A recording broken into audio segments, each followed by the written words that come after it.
Hey guys, welcome back to the channel. This is a story about what if Naruto x Snivy in Pokemon Harem. Before I start, please support for more amazing content, and do consider subscribing to my channel and share this video with your friends. This is written by Kyroshiro, link in description and support writer. Let's start the video. Pain. It was the only thing he felt. He felt as if his entire body would tear to pieces. All of a sudden, he felt instant relief. He opened his eyes, only to see white everywhere.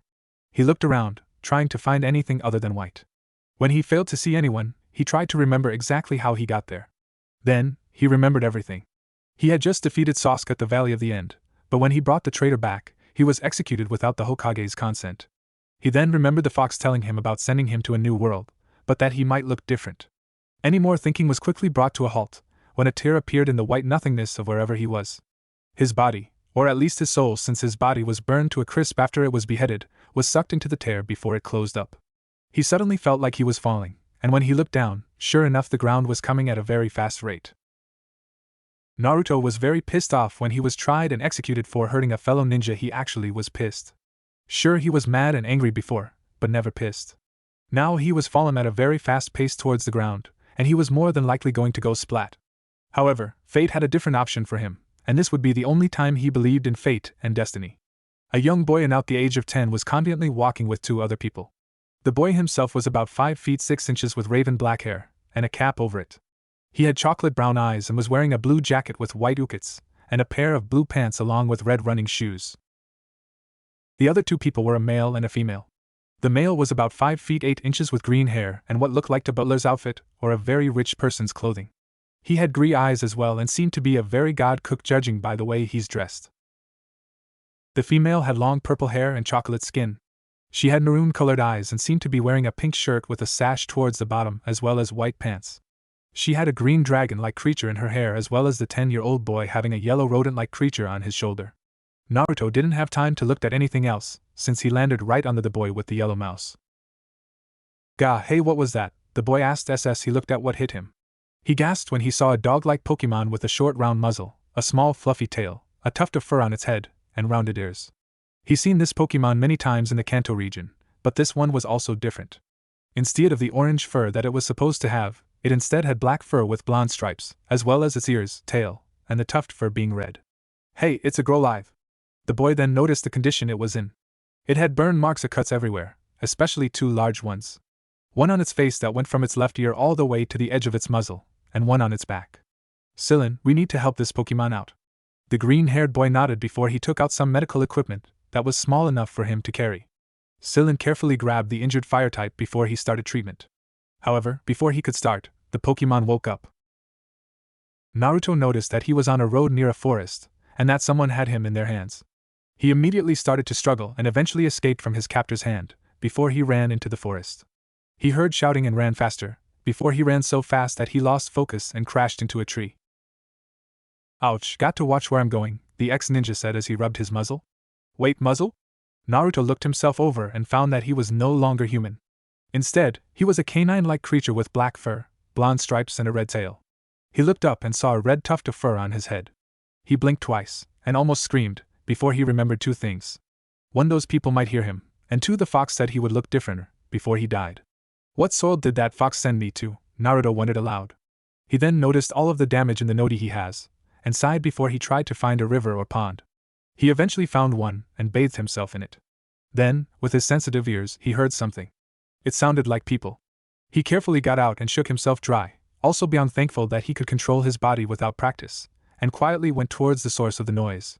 He saw that it was the same people that he had escaped from. He heard the boys sigh and listened to their conversation. "Man, I hope that Growlithe is Oi," the boy with the hat sighed out as he had a worried face. "Growlithe? Is that what he was?" Naruto shook his head before he listened in on more of the talk. The female of the group came up and gave the boy a reassuring smile.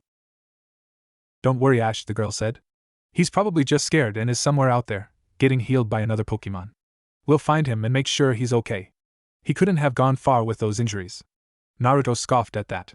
He's been in worse condition, yet he was still able to move. The boy, Ash, sighed again before he nodded.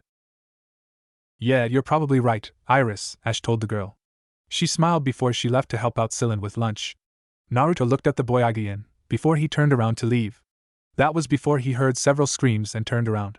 He saw the 3 humans, and what looked like other creatures being taken by a mechanical machine that had the letter R in a big font in the middle. K Team Rocket motto, "'Cause I am not doing it." Naruto looked worried, but he wouldn't be able to do anything since he was injured. He shook his head. Since when has he let that stop him?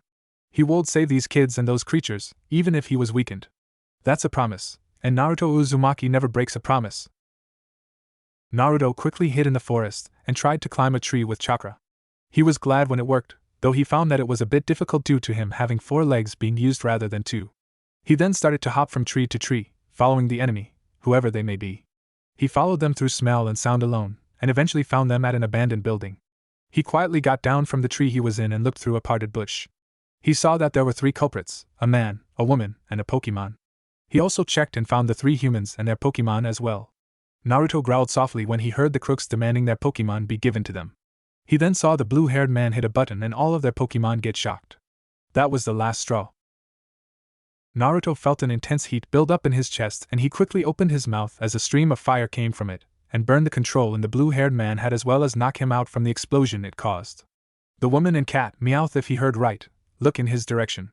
He sighed and exited the bush with a very icy cold glare at the duo who were awake. Well. It seems that the twerps had an extra Pokemon with them, the red-headed woman said in a venomous voice. Naruto's glare hardened even more. Ash and his friends recognized Naruto, but didn't say anything due to their mouths having duct tape on them. They were tied up in rope and were struggling to get out. I suggest that you let them go, or else, Naruto said, his voice colder than the icy winds of the north. He really had to think of a way to get the kids and their Pokemon out of there, or at least get them away from the battlefield. He sighed when the duo started a dialogue on who he thought he was and blah blah blah. When they were finished, he gave them a blank stare and said, You say something." The duo face faulted when Meowth translated and the Pokemon were chuckling, despite being captive. Meowth got up with a large tick mark on his head and ran at Naruto with his claws extended. "Fury swipes," he yelled out while Naruto just dodged everything. Naruto smirked before he gathered chakra to his throat. He was glad when he taught himself how to do one-handed hand signs from Haku, and then how to do Justu with no hand signs. It was really useful right now. "Fire style, flaming dragon bullets," Naruto shouted as a dragon made of fire was released from his mouth, and then started firing bullets of fire. He may hate Sasuke, but the Uchiha sure had some good Justu. Meowth was scared shitless and ran from the field and into the woman's face. "Ow. MEOWTH, get off of me," the woman shouted as she ran off to the woods, somehow dragging the blue-haired man with him. Naruto was on the floor laughing his ass off at the display of idiocy of it all. The other Pokemon looked at the laughing fire type as he just laughed and laughed and laughed with either shocked or awed looks. Naruto finally calmed down, though he released a few chuckles here and there. He went up to the trainers and released them from their bindings. Ash, being the person that he is, started to pet the little puppy Pokemon. "That was awesome, Growlithe," Ash complimented Naruto, who blushed from the praise, before he growled at the name. Ash was confused at why the Growlithe was growling at him, but didn't get to ponder on it anymore. The reason being that Team Rocket had activated their machine, and were using it to try and take the Pokemon who were in cages. Naruto wouldn't have that and ran up to them and started to fire small streams of flamethrowers. Ash, Iris, and Sillin were busy trying to free their Pokemon, so they didn't see a fist aiming at them, though their Pokemon did. They tried to give them warning, but it was too late as their trainers released. They closed their eyes, waiting for the pain, but it never came. They slowly opened their eyes and were shocked to see 5 more Growlithes, all the same color as the other one, were stopping the fist with their paws, while the first one went up the arm. Naruto jumped at the elbow point and once more gathered chakra, before he opened his mouth and fired out.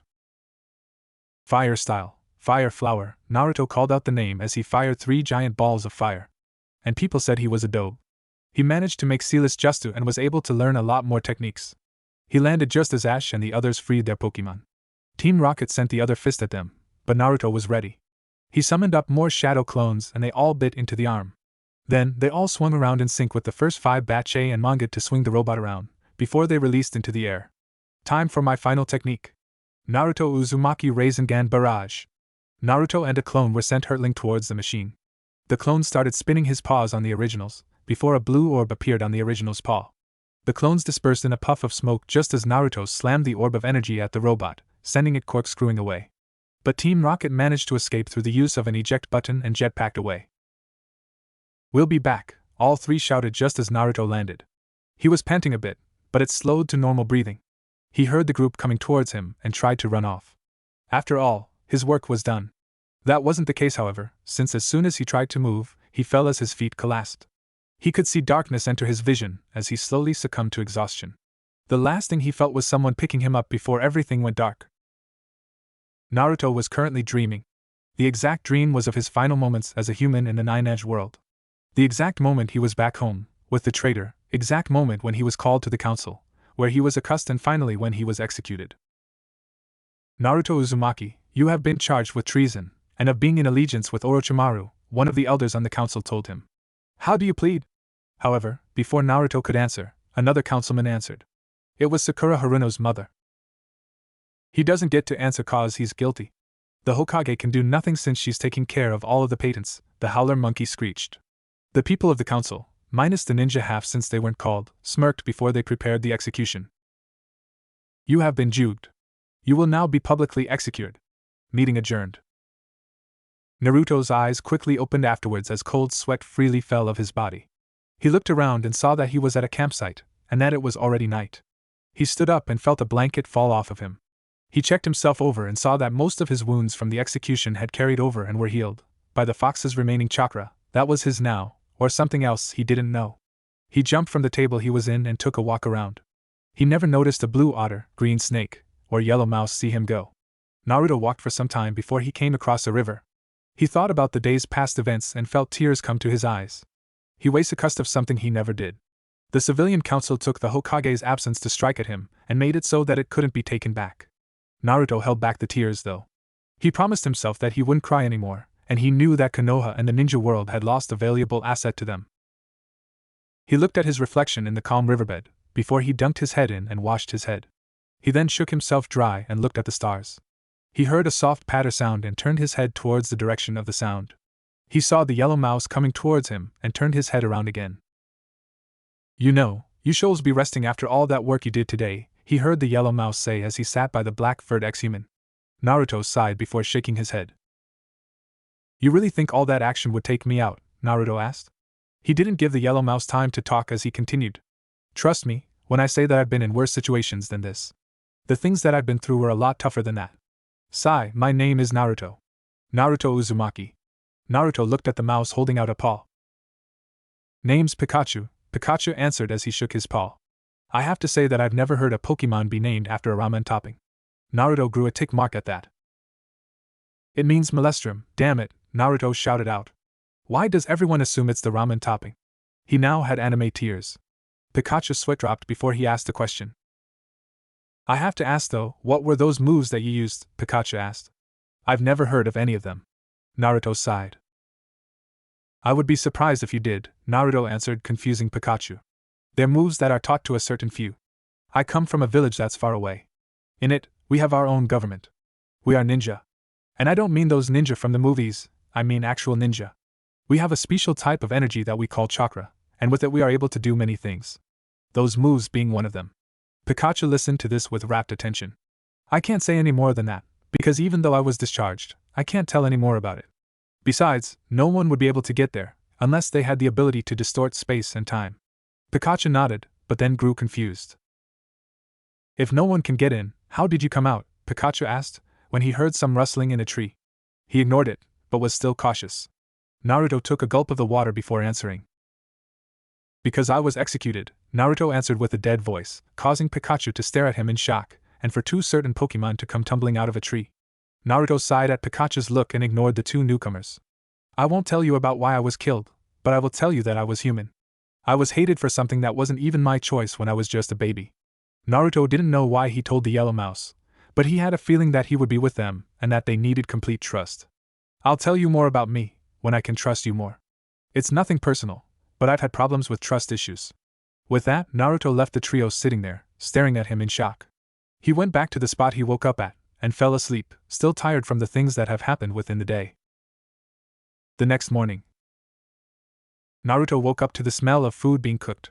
He also felt something stroking his fur, and nuzzled into it a bit. He heard a giggle and saw the female, Iris if he remembered right, stroking his fur with a concerned look on her face. He nuzzled into the feeling of his fur being stroked, as his Pokemon instincts wanted to be petted more. He then heard his stomach growl and he blushed from embarrassment, especially when Iris giggled. "You sure sound like you're hungry, though that's understandable with what you did yesterday," Iris commented. "Thank you, by the way. You really helped us out."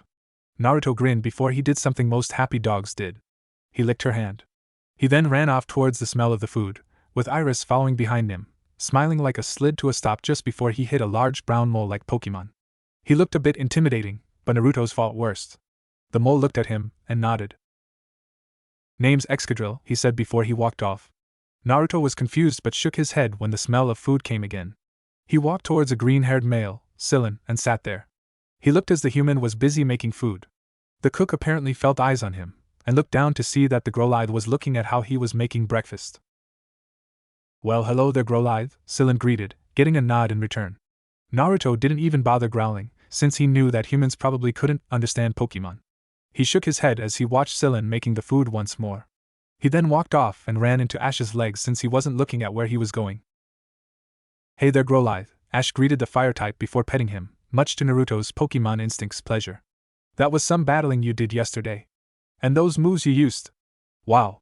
Naruto blushed at the praise and sat down. "You should rest though, since you did so much work." Naruto shook his head and walked off, leaving a confused Ash. He walked towards a clearing that was some ways away from the camp, and began to meditate. He sat on his haunches and pressed his hands together. He was in a new world, with no allies, so he was going to be as strong as he could to survive. Naruto felt another presence and turned around. He saw Pikachu and 2 other Pokemon walk into the clearing. The first Pokemon was a little green dragon-like Pokemon, with 2 tusks coming from both sides of its mouth. The other one was a small humanoid-like Pokemon with 2 hands that were pulling up its pants as if it were elastic. "Hey Naruto," Pikachu greeted in the same manner as the humans. "Just thought you could use some company." Naruto nodded and went back to concentrating. That was when the humanoid came running up to him and asked a question. "What are you doing?" From the sound of the voice, female Pokemon asked. Naruto opened his eyes and looked at the obviously child with a smile. "I'm meditating, little one," Naruto answered before H got back into position. He felt the grass shift and opened his eyes once more and saw the green dragon in a similar position as well as the humanoid. He heard Pikachu come from behind him. "Axa and Scraggy are really impressionable, so I'm sorry about that," Pikachu apologized. Naruto shook his paw saying it was alright. He then smelled the food being finished. "It seems like breakfast is ready," Naruto announced before he saw 2 puffs of smoke. When it disappeared, Scraggy and Axa were gone. He sweat dropped as did Pikachu, before he got up and started to walk with the mouse back to the camp. "So what are EP going to do afterwards?" Pikachu asked the fire type. Naruto had no idea what he was going to do, but didn't put too much thought into it. He could either leave these people, or he could join them. He sighed. "I honestly don't know, but I'll tell you after breakfast," Naruto told the yellow mouse, who nodded. They raced back to the camp, intent on eating. As the gang were eating, Naruto was busy thinking about what he would do, especially since he didn't know what he could do. He sat a bit away from the group of Pokemon, and was quietly eating as many thoughts entered his head. From what the QB could gather, before he died, the humans could capture these Pokemon with a device known as a Pokeball. Naruto knew what it was, since he saw plenty of them on the human's person.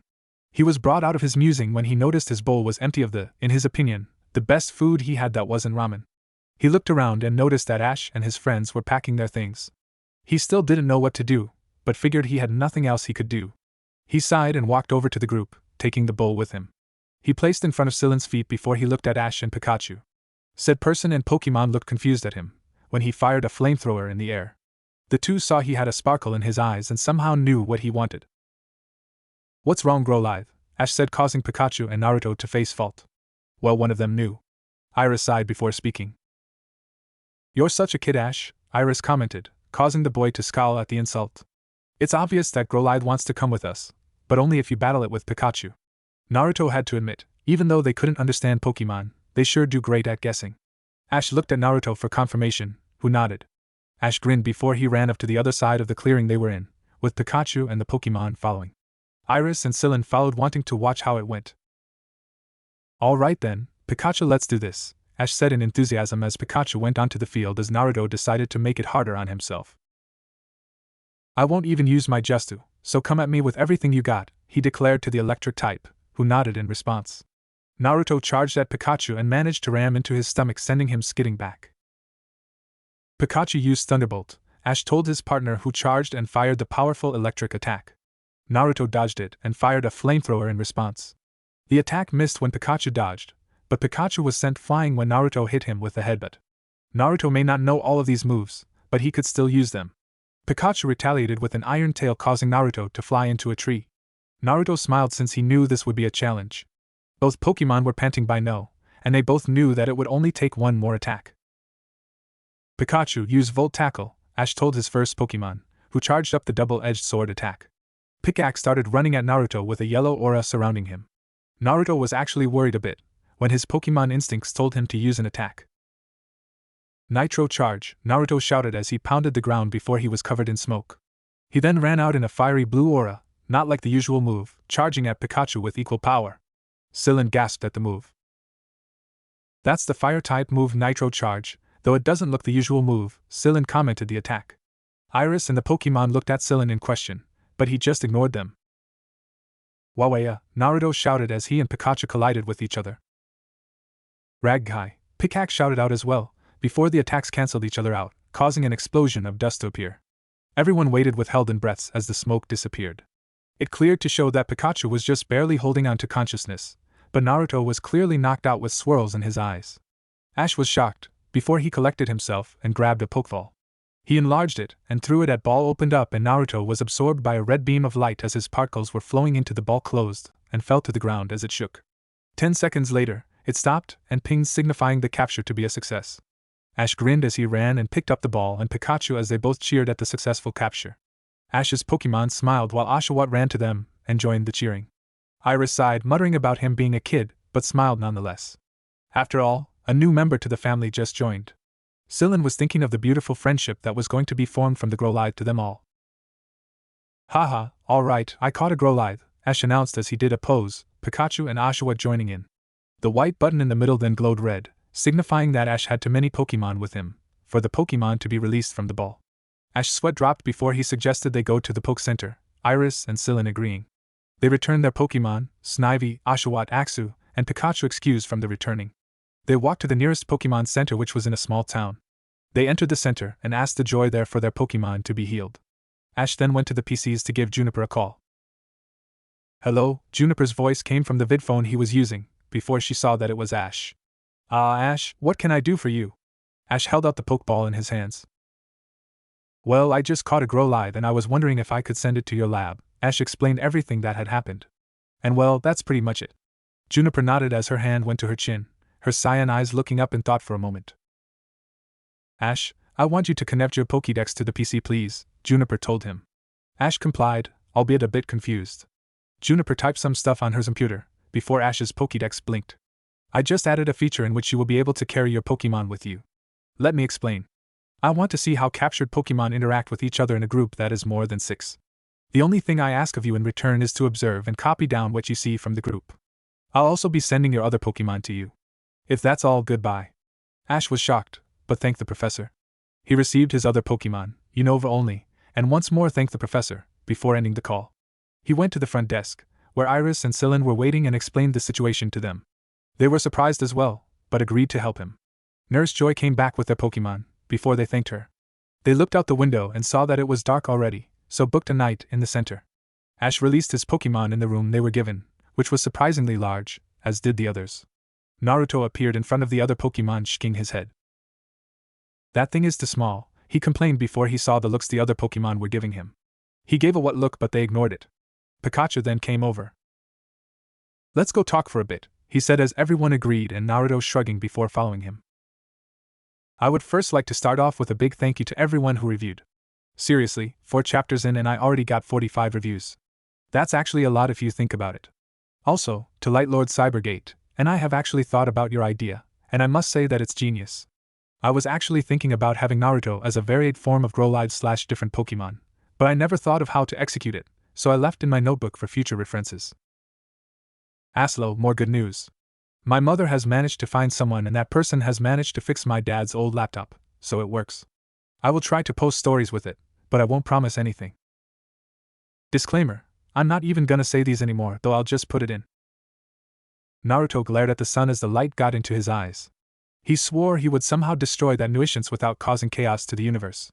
He sighed before he got up and stretched, remembering everything that had happened the previous night. The group of Pokemon talked for a bit, getting to know him and he them. He shared a little bit more of his life with the gang, and that was only because of the flying squirrel, Emolga, flirting with him. Now Naruto may have been a ninja, but he was still innocent to things like flirting. He noticed the blue otter, Oshawa, get mad, but it went away when Emolga flew to her trainer's bed and fell asleep. Pikachu warned him of Emolga's habits. Naruto was brought out of his thinking when he noticed his trainer was awake. It was gonna take some time for him to get used to that.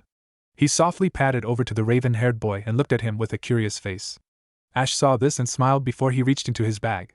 He pulled out a rectangle-shaped machine and slid it up as he turned it on. I never got a chance to do this, but I haven't checked your data, Ash explained to the confused Black-Feared ninja, who nodded at this. Ash pointed the Pokédex at Naruto and heard it ping. Pokemon unknown. There are many Pokemon in this world that haven't been discovered.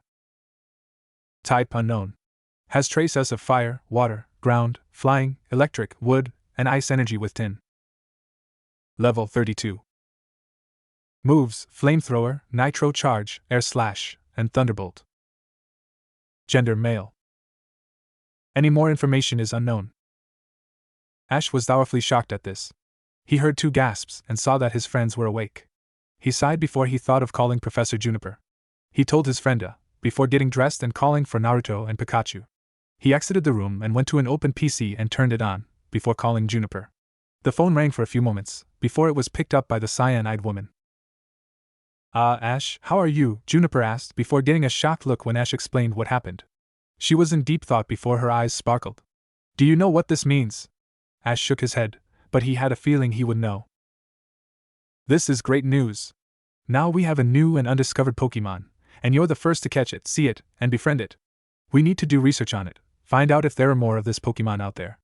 "Oh, so much to do." Naruto paled when he heard the word research. If you've never seen or heard of a puppy running at Mach 2000 speed, then you have now. Naruto bolted so fast, it actually made Minato's Hiraishin look like a snail going in slow motion x300. Pikachu and Ash sweat dropped, before Juniper cut the call and they went searching for the Grow Live lookalike. Ash and Pikachu made it to the room, and saw that all of the Pokemon plus 2 humans were confused at Naruto's behavior. Ash sighed before he gave them a rundown version of it. They sighed before nodding and exiting the room, while returning to their Pokeballs for Ash's Pokemon. Ash then looked for the multi-type who was under the bed. He picked him and gently rubbed his head, while Naruto melted into the touch. Ash exited the room, gave Nurse Joy the key, and left the Pokemon Center for his next adventure. Naruto sighed as he looked at the entire gang getting ready for training. Ash had decided to let his team go for an all-out free-for-all to determine each Pokemon's strength. Naruto would be able to beat them all with just shadow clones, but agreed to not use ninjutsu with Pikachu. Speaking of the mouse. "I never knew that you would be an unidentified species," Pikachu said truthfully as he sat next to the multi-type. Naruto nodded before asking a question that had been bugging him.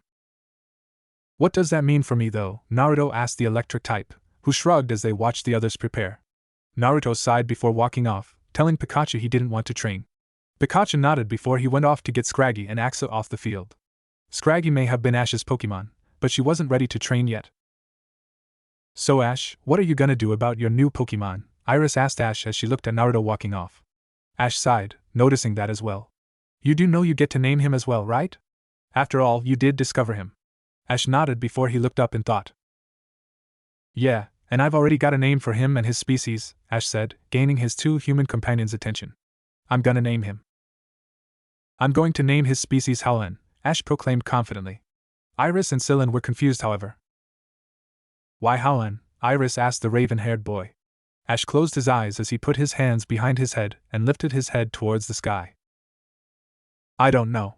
I just have a feeling that that's what I should call him and his species," Ash answered truthfully to the chocolate-skinned purple-haired 10-year-old. Sylin nodded at the explanation, albeit a bit confused still. "I can smell a harmonious aroma mix of excitement and adventure in the near future," the connoisseur said, causing Ash and Iris to sweat drop. Please note that Sylin is a pretty hard character to keep in character, which includes the random evaluations.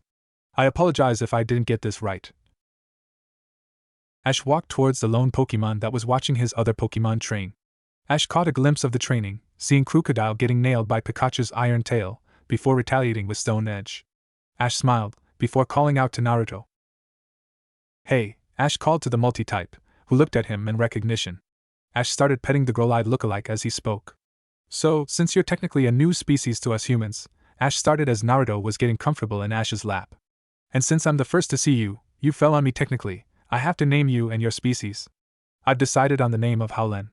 Naruto mulled this over, rolling the name off of his tongue. To both of their surprise, he actually gave of several Howlens. Ash smiled at this while Naruto was confused as hell. He then had a thought cross his head. Well, that was weird, he thought. Ash then got a confused look on his face. Did you hear that, Howlen? Ash asked the multi-type. Naruto gave a look that said, Are you crazy? No, did you? Naruto asked, before he face-pawed. I forgot he can't understand Pokemon. Unknowingly, his eyes glowed a light shade purple. There it is again, Ash said aloud. Naruto was confused. It just said that I couldn't understand Pokemon. Naruto was gobsmacked. Wait, can he read my mind? Naruto questioned in his mind. Again, unknowingly, his eyes glowed a faint purple. The two didn't notice that Iris had walked over and had heard Naruto's last thought. Who can read whose mind? She asked, causing the two to jump slightly. She giggled before asking the question once more. Ash sighed as he shook his head. I honestly don't know, Ash told her. Naruto looked deep in thought before going with an idea. Ash, can you hear me? Naruto thought out, though we know by now it's telepathy. Ash looked around in fright as did Iris. Look down. The duo looked down and couldn't see anything beside Howlen/Naruto's lightly glowing eyes. Glowing eyes. Hey Howlen, what's wrong with your eyes? Ash asked, concern on his face. Naruto looked confused. He padded over to a nearby river and looked at his reflection. He gasped when he saw the glow around his eyes. Maybe it's remnants of Kyuubi's chakra coming into play, Naruto thought, glad that it didn't project into Ash's or Iris's minds. He walked over to the duo and shrugged as best as he could on four legs. I haven't the foggiest idea of why that's possible, or why I'm able to speak to you like this. Though Naruto trailed off here, before sighing and continuing. After lunch, gather around. I need to tell you something, and maybe this'll shed some light into the things that have happened. Getting a nod from Iris and Ash, Naruto and the two humans walked towards the campsite, Ash calling his Pokemon on the way. After lunch, which consisted of very delicious food prepared by Sillin, we find the gang gathered around the table as Naruto, who had closed his eyes, concentrated. He opened his eyes and spoke. Okay, I'm ready to explain everything. Please do not interrupt as this is very hard to talk about, Naruto said to everyone, which made them gasp, the exception being Ash and Iris. Mind art, mind transference. With that, everyone fell limp. Within Naruto's mind, the group find themselves flashed into a sewer. Everyone looked around in confusion, before Naruto appeared. Follow me, he told them, as they nodded and followed. Naruto led them through passageway after passageway, before they ended up at a very large room. Scraggy and Axu, who were riding on the black-furred Pokemon, jumped when they saw the humongous red orb that was behind the iron bars that were in the room. All right, we're here, Naruto said as he sat on his haunches. The others took that as a K to sit and quieted down. For starters, this is my mind, if that's what you want to know. I will begin by telling you that I'm not a Pokemon. I'm actually a human being, though I came from another universe. Ash and his friends looked confused. You are probably wondering if I'm crazy. Well, I'm not. At this, Naruto glows white and turns into his human self, before he was executed. My name is Naruto Uzumaki, and this is my tale. For the next 2 HMT, hour in mind time, Naruto explained everything that he could about himself, including the Kyuubi and execution. During the entire thing, you could see tears flowing out of his eyes, though he did nothing to hide them.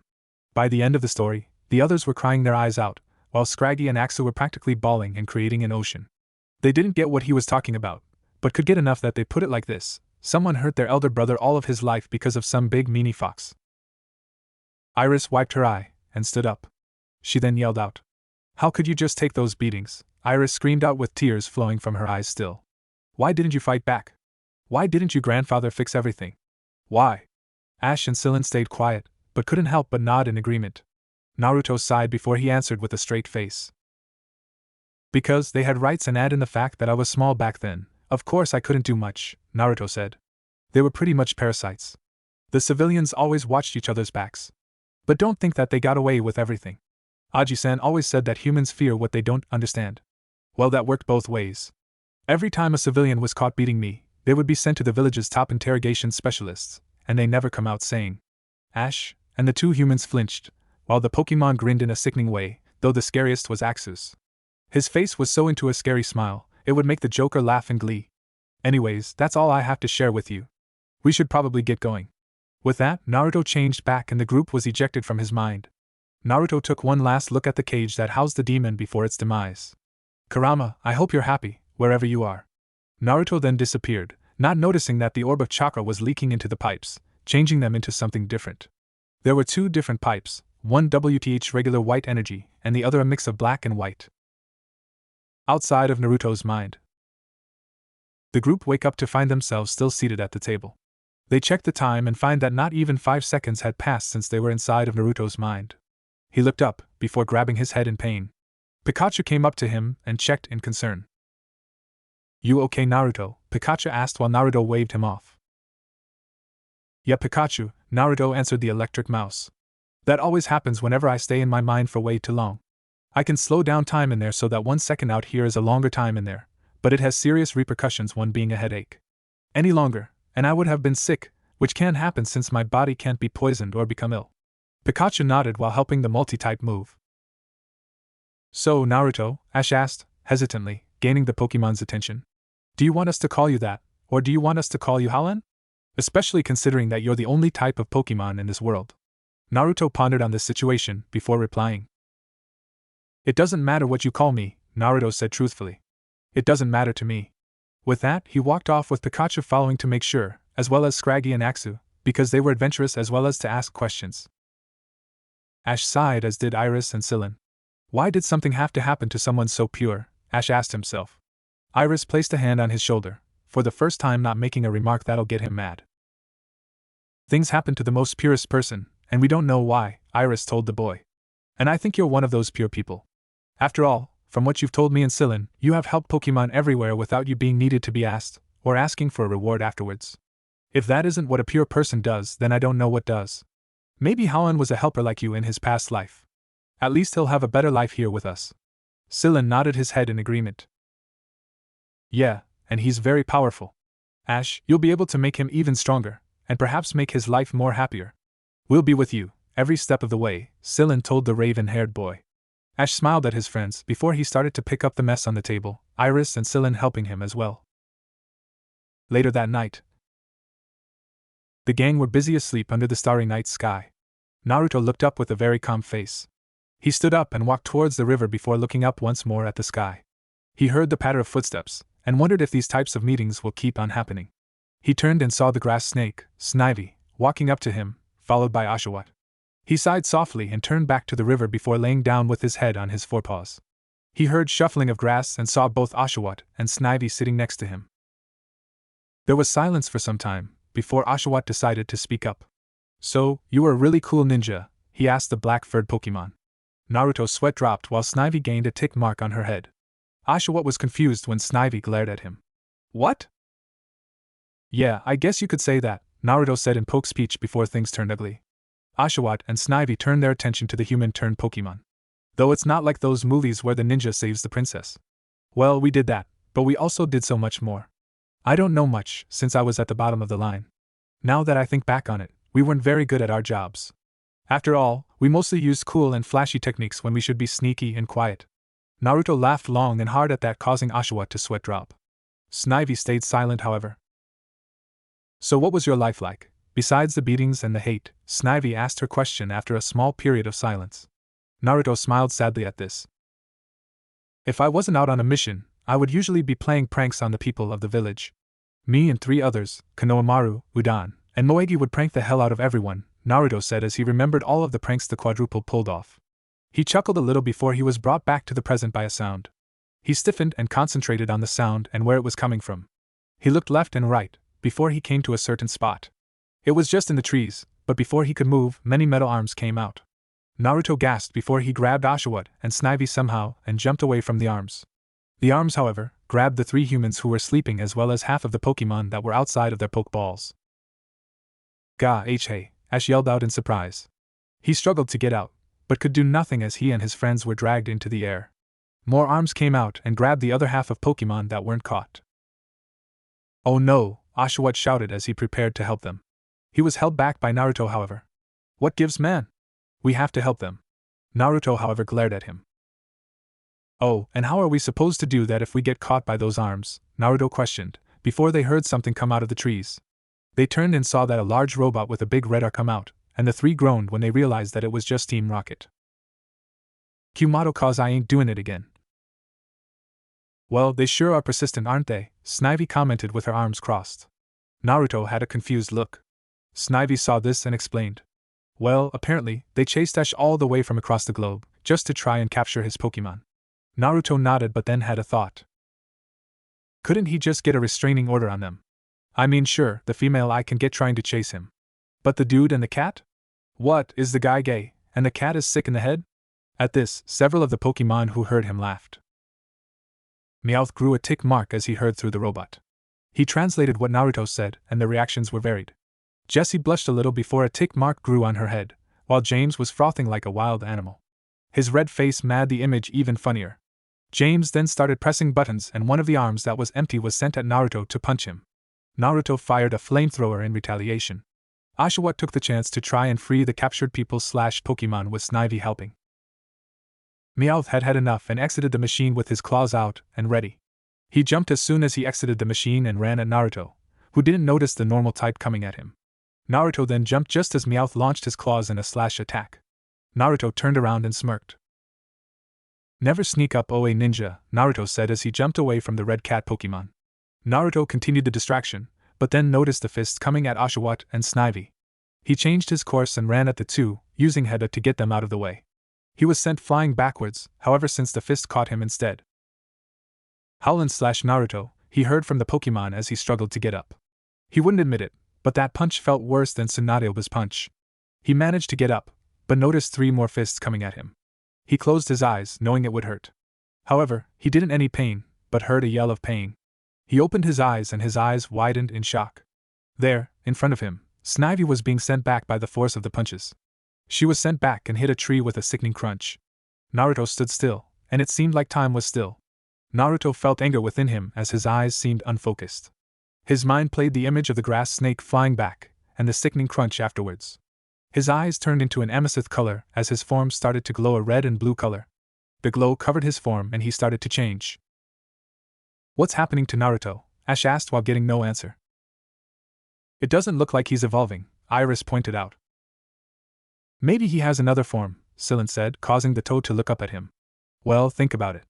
Shaman has a sky for me, Giratina has an origin for me, and even Meloetta has a relic for me. It's not possible to think that Naruto wouldn't have one. Ash and Iris nodded at the logic, just as Naruto stopped glowing. He was now the size of an Arcanine. He now had 7 tails, each with different colored rings on them. There was a blue one on his furthest left tail, and a red one on the opposite side, furthest right. The second to last on the left was a light brown color, while the opposite was a bright yellow. The next one was a very clear blue, while the opposite was green. The one in the middle was a sky blue color. On his feet was patches of what looked like light blue energy rings, and on each of his ears was an earring. One was a pinkish purple color while the other was a black color. Naruto also had more of a wolfish look mixed in with a fox. 2 wings stood tall and proud from his shoulders that were about 10 feet wide. The final change was that he now had a third eye in a pyramid-like form as well as 3 lines connecting all 3 eyes. His left eye was red, his right being blue, and the third being purple. He was also covered in a cloak of black and white energy that seemed to be fighting for dominance. Ash's Pokédex beeped, and he managed to reach it. He opened it up and read the information. Howlin', the multi-Pokemon. Howlin' is a very rare Pokemon that usually has a hard time with its powers. Its structure looks much like a Growlithe's. Another fact is that it has more than one type, which has not been heard of in any Pokemon species. Ability, Courage, gives Pokemon an added boost and moves when in a pinch. Type Fire, Electric, Water, Ground, Ice, Flying, Grass. Moves, Judgment, Volt Tackle, Hydro Cannon, Leaf Storm. Level 33. Gender Male. New information. For me, Coma Blaze. Ability, Recovery/Determination. Recovery, heals Pokemon gradually. Determination, gives Pokemon a large status boost when in a pinch. Iris and Sillin could only gape at how powerful Naruto/Howlin' was. Even if Ash had inputted the information earlier in the day with Professor Juniper's help. Jessie and James could only gape at the jackpot that they had seen. Meowth, well, He was a bit preoccupied with Oshawott blasting him into the trees with Aqua Jet. Oshawott then ran towards the downed Snivy, who was regaining consciousness. She looked around confused. The last thing she remembered was getting hit by the fist and intense pain. She then saw Naruto and was wide-eyed. Oshawott gave her a brief rundown on what happened as he carried her over to the now free trainers. Naruto opened his eyes as he analyzed the situation. He then took a deep breath and roared. Gyrohhhhhhhh was the horrifying roar that came out of the multi-Pokemon. Everyone had shivers go down their spines at the sound of the roar. They looked on as Naruto glared at the machine that the two rocket members were in. He then got into position for sprinting, before he literally disappeared and reappeared in front of the machine in a yellow aura. Volt tackle, he shouted as he hit the machine. He then glowed green before a flurry of leaves appeared. Leaf storm. All of the leaves went and hit the machine, just as Naruto charged another attack. An orb of water appeared in front of his maw, and he then snapped his open maw shut, causing the orb to turn into a very large stream of pressurized water. Hydro Cannon! With that attack, the machine blew up with Team Rocket escaping on their jetpacks. Naruto ignored them, as his power-up faded away, causing him to faint from exhaustion. Naruto/Howlin, the Pokemon and humans shouted as they ran towards the multi-Pokemon. Naruto woke up to the bright morning sun, and a headache almost as if it were a hangover. Gah, Naruto quietly whimpered as he carefully got up. Everything was a bit blurry as he slowly got used to the bright light. He wobbly staggered over to a nearby stream as he dunked his head into the cold water. He took his head out of the water, and shook his head dry. When all the water was gone from his fur, he looked at his reflection in the water. He remembered everything that had happened the night before, and he silently cursed himself. He noticed that the 2 earrings were still there, as well as the 4 energy rings on his feet. Those were nearly translucent, however. He sighed as he felt another headache coming on. He rubbed his head with his paws. Good to see you're feeling better, a familiar voice told him. Naruto looked up and found no one talking to him. He looked everywhere, but couldn't see anything. Over here, in the water, Kit. Naruto's eyes widened, as he only knew one other being that would call him that. He hesitantly looked into the water, and saw a furry fox face. He almost yelled out in surprise, but caught himself. KKKQB, Naruto hesitantly asked, internally grateful that he was using poke speech. He saw the fox smirk while it sniggered. Who else could be stuck in that empty head of yours, QB said, causing Naruto to scowl before his sweat dropped. It's nice to see you to Q, Naruto said. And who was the one that was beaten by, what did you call us? Oh yes, weak, hairless, monkeys? And you said that I'm the empty-headed one? Naruto reveled in the QB's snarling face. Oh you know that one didn't count, QB shouted from the water, actually causing waves to form. Naruto snickered, as QB calmed down. How are you here, and why are you in the water? Naruto asked the 9-tailed Bijou. QB sighed, as he explained. It was from the power that was left over from the transformation, QB explained as he sat down within the cage in Naruto's mind. Naruto sat down as well, and unknown to them, Snivy and Pikachu were spying on the conversation. Apparently, when I died after sending you to this world, I was turned into complete yokai. I was sleeping for the time being, but then I felt a tug at my power. I knew that only you could have access, and unconsciously let a little of my power out. That, however, turned into a torrent from the next transformation last night. Naruto flinched slightly at that, while Snivy and Pikachu wondered what they were talking about. QB sighed once more. After your transformation, I woke up and first reviewed your memories, even though you've been here for 5 days? Then I let some more of my power out, since I thought we were in serious danger, which caused your transformation, which I found out was a for me change.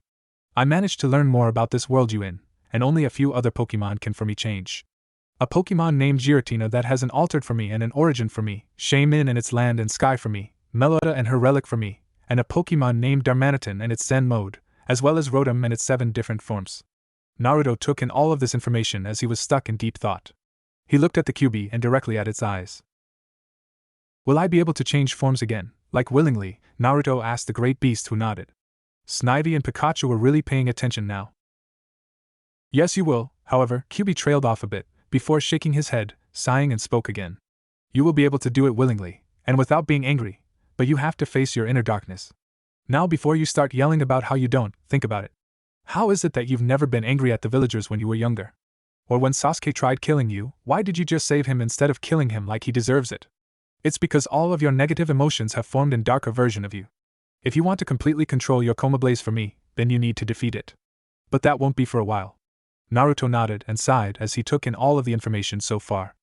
Pikachu and Snivy were shocked at all of the information that was given. Naruto and the two eavesdroppers were surprised when their trainers were starting to wake up.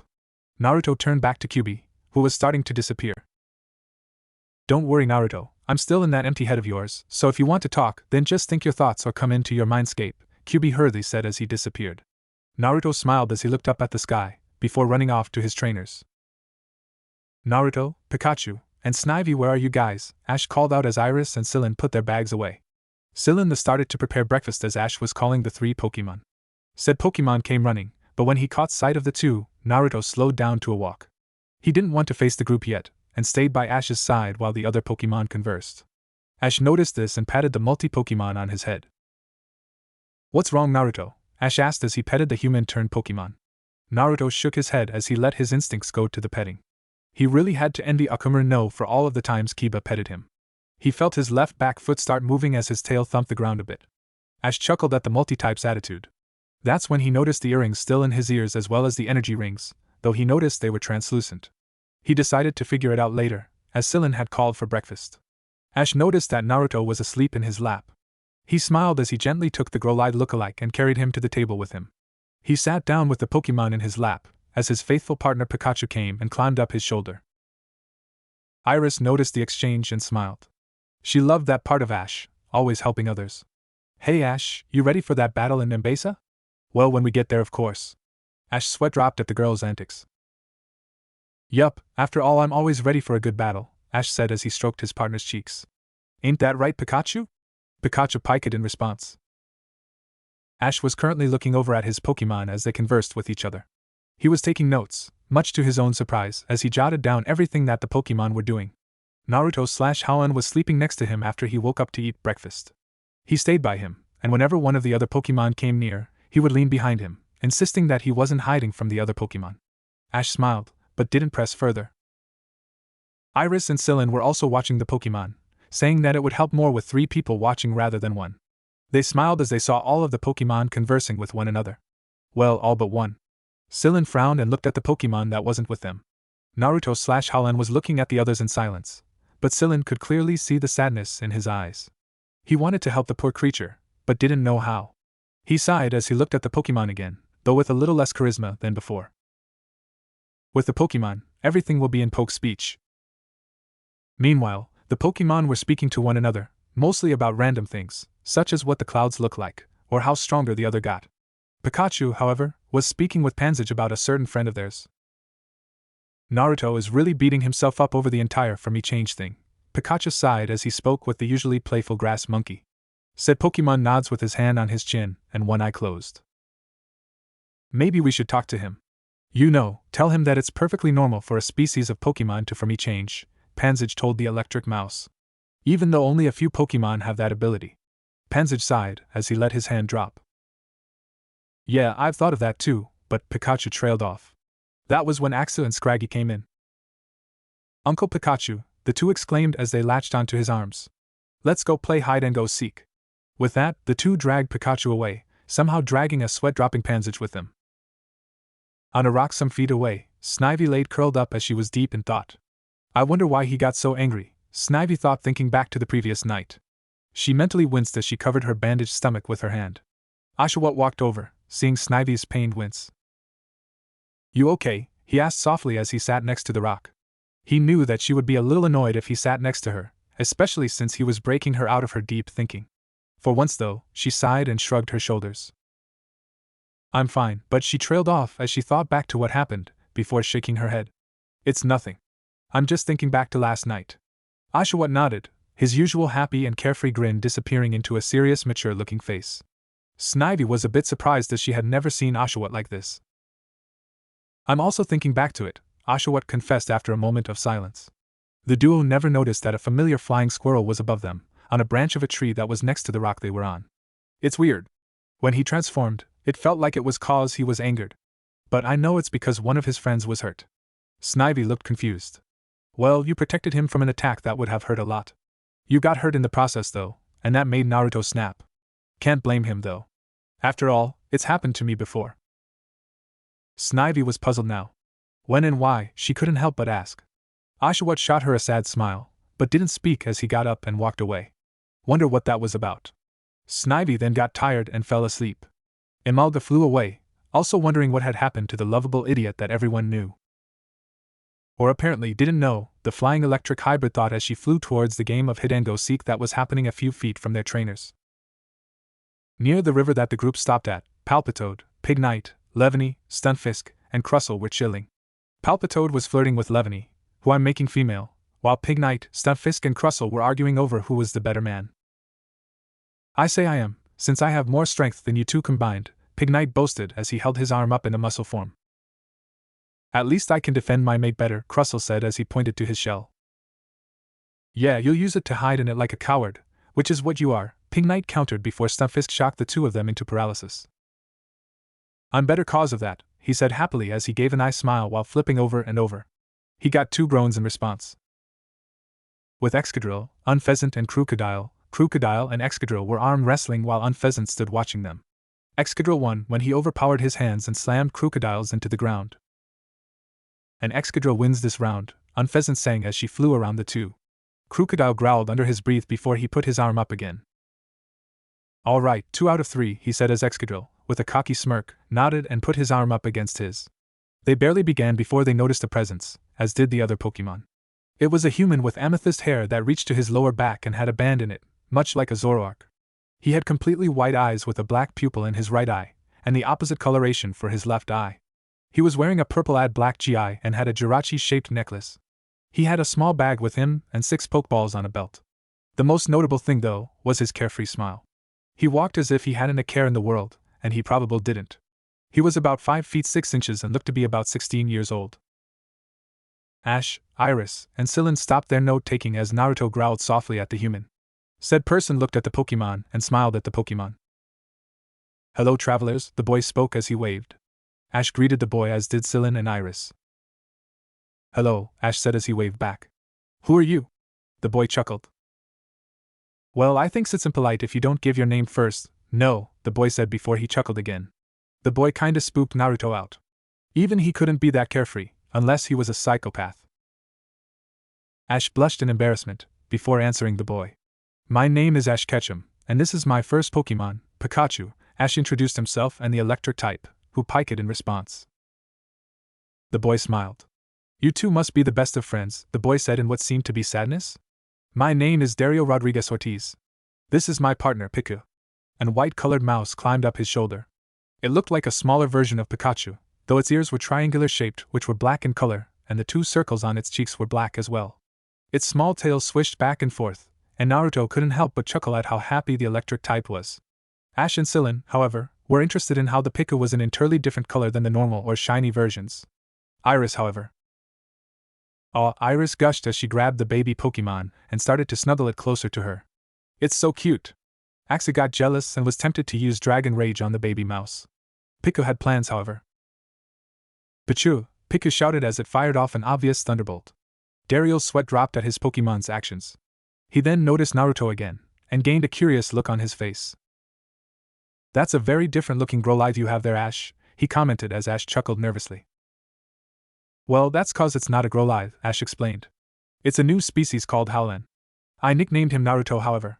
He mentally patted himself on the back for the cover-up he made up. Dario seemed to accept the lie, when he had an idea. All right, I challenge you, Dario paused for effect. A battle. Ash almost fell over, but then brightened up at the challenge. Piku climbed up his partner's body to his shoulder before he smiled, excited for the battle.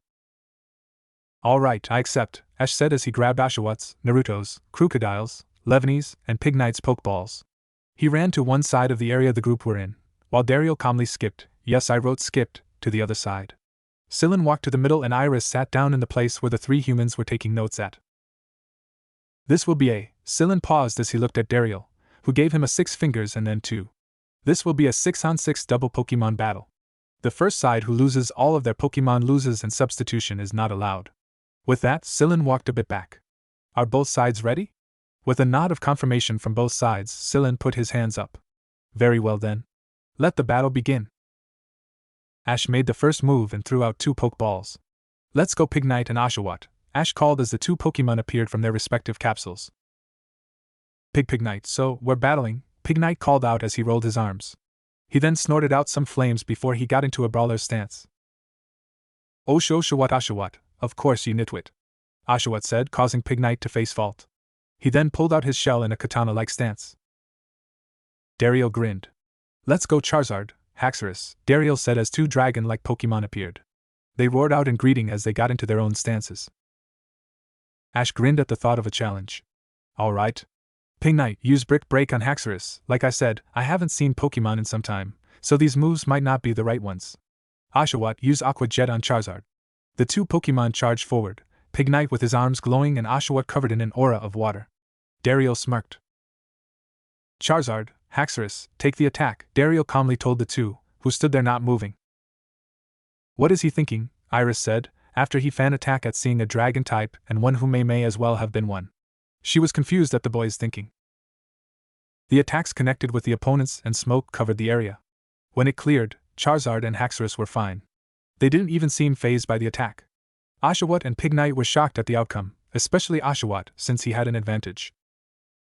What, but how? Ash muttered, truly shocked. Naruto growled lowly at the other two Pokemon looks. They reminded him of Sasuke, stuck up and arrogant. I have been a trainer since I was 10, Daryl told him from across the field. Everyone turned to him. I have seen and befriended many types of Pokemon, but I have caught only 13. I have been able to understand and talk with Pokemon. These two are actually my 5th and 6th strongest Pokemon. Ash was shocked at the answer, as were Iris and Sillin, but he shook it off as a confident look came onto his face.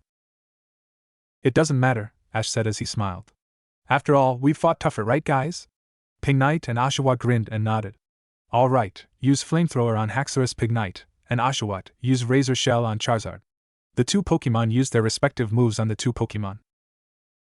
Charizard, take to the skies and use Sunny Day, while Haxorus, you use a Dig and Earthquake combo, Daryl said as the two dodged. Pig Knight and Oshawott's ground shook as the sun got brighter and hotter. Now use Fire Blast Charizard, and Haxorus, use Dragon Pules from underground. A star on fire and a blur orb of energy were sent at the two Pokemon. Dodge you guys, Ash called out. Oshawott barely managed to escape as he jumped and twirled upwards over the Dragon Pulse. But unfortunately, Pig Knight was caught in the Fire Blast attack. He was alright, being a fire type, but he was really hurt, especially with the earthquake from before. Haxorus came out of the ground while Charizard swooped down and grabbed him. Charizard, use Seismic Toss, and when he lets go, Haxorus used Giga Impact, Daryl called out as the fire-flying hybrid started to spin in a circular motion. Oshawott, use Hydro Pump, and Pig Knight, use Flamethrower, Ash called out, hoping to cancel out the attack. The duo performed the fire and water attacks as they sent them at the two Pokemon in the sky. The attacks managed to hit Charizard, but it was a second too late as he had already sent Haxorus towards the two. Charizard came flying down from the sky as the other dragon was covered in purple and gold energy. Dodge you guys! Oshawott and Pig Knight tried to dodge the attack, they really did, but it was too fast for them to react quickly enough. Smoke enveloped the area and the silence was thick enough that you could slice it delicately with a fork. Everyone watched as the smoke cleared with bated breaths, and were shocked at what the result was. Charizard and Pig Knight were knocked out while Haxorus and Oshawott were on one knee panting. Oshawott was holding his shell out, while said shell had multiple cracks in it. Ash was shocked as he never thought that something like that could happen. Sillin snapped out of it and raised his hands, just as Haxorus fell, fainted.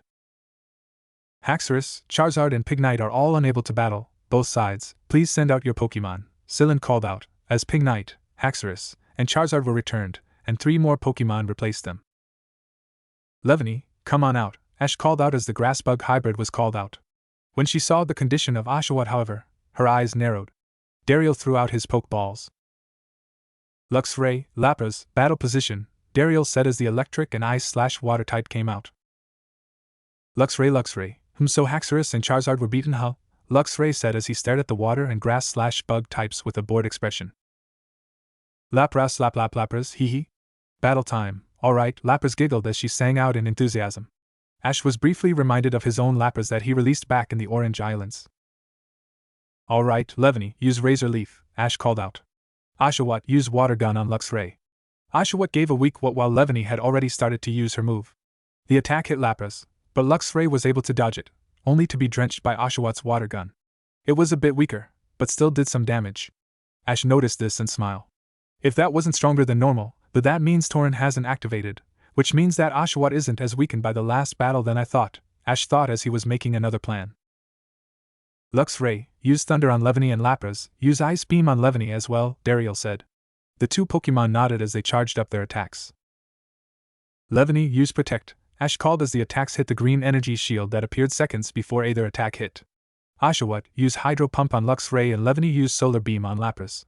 He noticed that the sun was still bright, which meant that sunny day was still in effect. The two attacks hit their respective opponent, and blew them back a bit. Dario grinned at the move. Lux Ray, use Thunder Armor, and Lapras, Aqua Ring, Dario called to his Pokemon as they glowed. Lux Ray sent a very strong thunder into the sky as it came back down and hit the Pokemon. Several rings of water surrounded Lapras as she healed a bit. The electricity went away from Lux Ray to reveal its fur turned golden. Naruto looked down in awe at the attacks that were being thrown by each side. He didn't notice that Snivy was next to him, and that she was staring at him in deep thought. Why did he get so angry? Snivy asked herself for the 100th time that day. She sighed to herself before she looked back at her trainer battling. She never noticed that she got a little bit closer to the multi-type as well as Amalga looking at the two with a smirk. I assent isn't that what I did in the Moss Deep Gym with Pikachu and Swellow? Ash asked himself as he remembered the battle in Hoenn. He snapped out of his thoughts as a smirk appeared on his face. Thank Arceus that I remembered that as well. Lux Ray, use Thunderbolt and Lapras, set the stage with a blizzard, Dario said as the two Pokemon fired their attacks. Lux Ray firing off bolts of electricity while Lapras made the area colder as gales of freezing wind were sent at Ash's Pokemon. The attacks connected and smoke covered the area once more. When it cleared, Levany was knockout and Oshawott was breathing heavily. He was once more on one knee, and his shell had more cracks on it. It seemed as if one little touch would break it now. Ash was worried for the water type now. It had taken two very deadly attack combinations and his shell was almost broken. He returned Levany when Sillin called for it, and looked at Naruto. Naruto, you think you can battle? Ash asked the Howlen. Naruto nodded, though it was hesitant. He padded over to the field and got into a stance. He was in front of Oshawott in case he got hit with something. Dario pulled out a Pokédex, Unova, and scanned the Pokemon. He got the same information as Juniper typed in. He frowned slightly. This'll be a bit hard, but a challenge is a challenge, Dario muttered to himself as he studied Naruto over, looking for any weaknesses. Lux Ray, use Dig and wait for further orders. Lapras, dive under the water and use Rain Dance.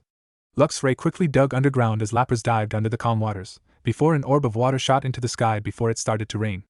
Iris hid under the umbrella that was attached to the table. Naruto, make sure that Oshawott doesn't get hit, Ash called out to the Pokemon, who nodded as he stood next to the tired water type protectively. Osha, thanks, Oshawott said gratefully as he rested a bit. Naruto smiled and nodded. Naruto, use Thunder Slash, Ash called out as Naruto gathered electricity. Thunder Slash, Iris and Sillin muttered in confusion. Naruto released the attack, sending a buzzsaw made of electricity at the two revealed Pokemon, causing them to faint upon impact. Dario smirked as he called out his last two Pokemon. Piku jumped from his shoulder as Dario pulled out a blue and yellow BX Pokeball. Let's finish this, Piku and Jirachi, Dario called as the two small Pokemon appeared on the field. Oshawott was a bit shocked, as was Pikachu and the Pokemon that Ash wasn't using, while Naruto looked confused. How are they going to beat us? Naruto asked using telepathy, before apologizing. No offense, of course.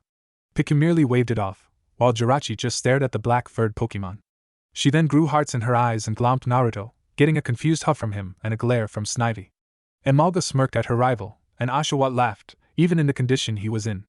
Naruto used his psychic nature to pry the small Pokemon off, but she countered it and rushed at him. Expecting an attack, he was very surprised when he felt her lips on his. Snivy was now raging for reasons she didn't know, Amalga's smirk grew to a Cheshire Cat grin, and Oshawott was now finding it hard to breathe. Normally, he would have hit on the Pokemon, but he's been learning to tone down the flirting. Oshawott, use Water Gun on Piku, and Naruto, use Flamethrower on Jirachi, Ash said as the two complied, well after Naruto got out of his shock. Piku, Jirachi dodge it, Dario said as the two skillfully dodged the attacks, Jirachi flirting with the still slightly dazed Naruto. Now use Thunderbolt on Oshawott and Iron Head on Naruto. Piku wasted no time and fired of the electric attack. Naruto intercepted the attack, but was hit by Jirachi's Iron Head, though he could tell she was hesitant.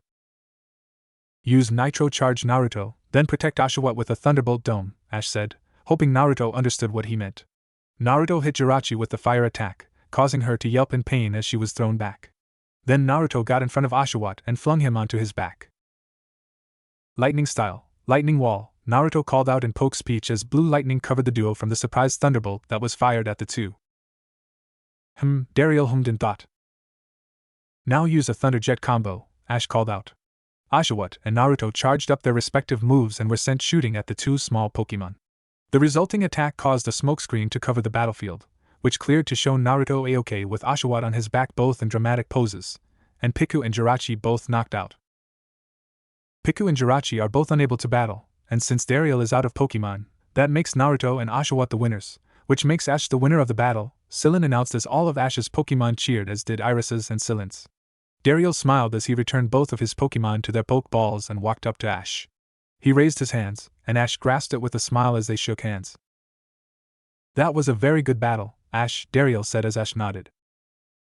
I have to agree with you, but it was mostly the Pokemon that did the work, Ash said as Naruto padded over to him, and asleep and exhausted Oshawott on high back. Thanks Oshawott, you deserve a good rest. Ash grabbed Oshawott's Pokeball and tried to return the water type, only for it to wake up and dodge the red beam. Oshawott? What's wrong? Oshawott shook his head as he gripped his nearly broken shell gently. I wouldn't suggest returning Oshawott, Naruto said as he placed Oshawott on his back again. His shell is broken, well nearly enough to be called broken, and I think you would make it worse by returning him. The shell should regrow back, so there's no worries there. Ash nodded before his stomach growled. He blushed in embarrassment as did the other Pokemon when their stomachs growled. We all know what that means, Sillin called as he walked towards the duo, with Iris coming along as well. It's lunchtime. Would you care to join Dariel? The boy simply nodded, when a Pokeball opened on his belt. Everyone saw a white and yellow blur before they saw Jirachi glomping per Naruto, who was balancing Oshawott on his back as well. Sillin took pity and grabbed the sleeping water type as Naruto adjusted himself. He created a shadow clone and substituted himself with it, though Jirachi caught on and chased after the black-furred Growlithe lookalike. Snivy growled, annoyed that some random female Pokemon was hitting on Hermon. Wait, what? A few hours after the battle, the group of 4 humans and their Pokemon were relaxing after a hearty lunch. They were talking about their journey so far, as their Pokemon ran around, playing with the other. Heck, Excadrill and Crocodile were continuing their arm wrestling, though Dariel's Charizard, Shiny Zoroark and Golade that he introduced along with the rest of his Pokemon were joining in with Unfeasant still as the ref. There was one Pokemon, however, that was hiding from another one. We see our favorite ninja-turned Pokemon currently looking around his shoulder every 5 seconds, as he sat next to an amused Pikachu and a confused Axu. Why are you looking around like that, Uncle Naruto? Axu asked, his curiosity getting the better of him after an internal struggle of about 0.000099 seconds. Naruto looked at the dragon type and shook his head. No reason, Naruto said as he forced a smile enough to satisfy the dragon, but caused Pikachu to laugh his ass off. Naruto growled at the electric type. Yeah? Yuck it up. But let's see who's laughing when you get someone trying to hunt you down. Pikachu actually blushed at this. Actually, that's already happened, Pikachu admitted as he waved Axu off, giving the signal that he was going to talk about adult things, as Axu and Scraggy once put it. When Axu was gone, he spoke again. It was in Sinnoh, and when Ash and I were there, competing for the Sinnoh League, a Buniri that one of Ash's friends caught, became a fangirl. Towards the end of our journey though Pikachu trailed off as his blush covered his face enough that you couldn't see his red cheeks. Naruto raised an poke brow and then started to laugh at the implications of what the electric mouse was getting at. Bwahahaha, Naruto rolled onto his back, his forepaws clutching his chest as he laughed his furry ass off. Pikachu just glared playfully and a devious idea came up. Oh hey Jirachi, me and Naruto are just talking, Pikachu said to the air, as Naruto shot up with a horrified face. He looked all over the place, but couldn't find the white and yellow legendary. He turned back to an amused Pikachu and glared at him. That was so not funny, Naruto said as he growled at the electric type. He then sighed and started to walk over to Ash's tent, where Oshawott lay inside, resting up from his intense battle. He used his psychic nature to open the tent flap and entered, closing it once he was in the tent.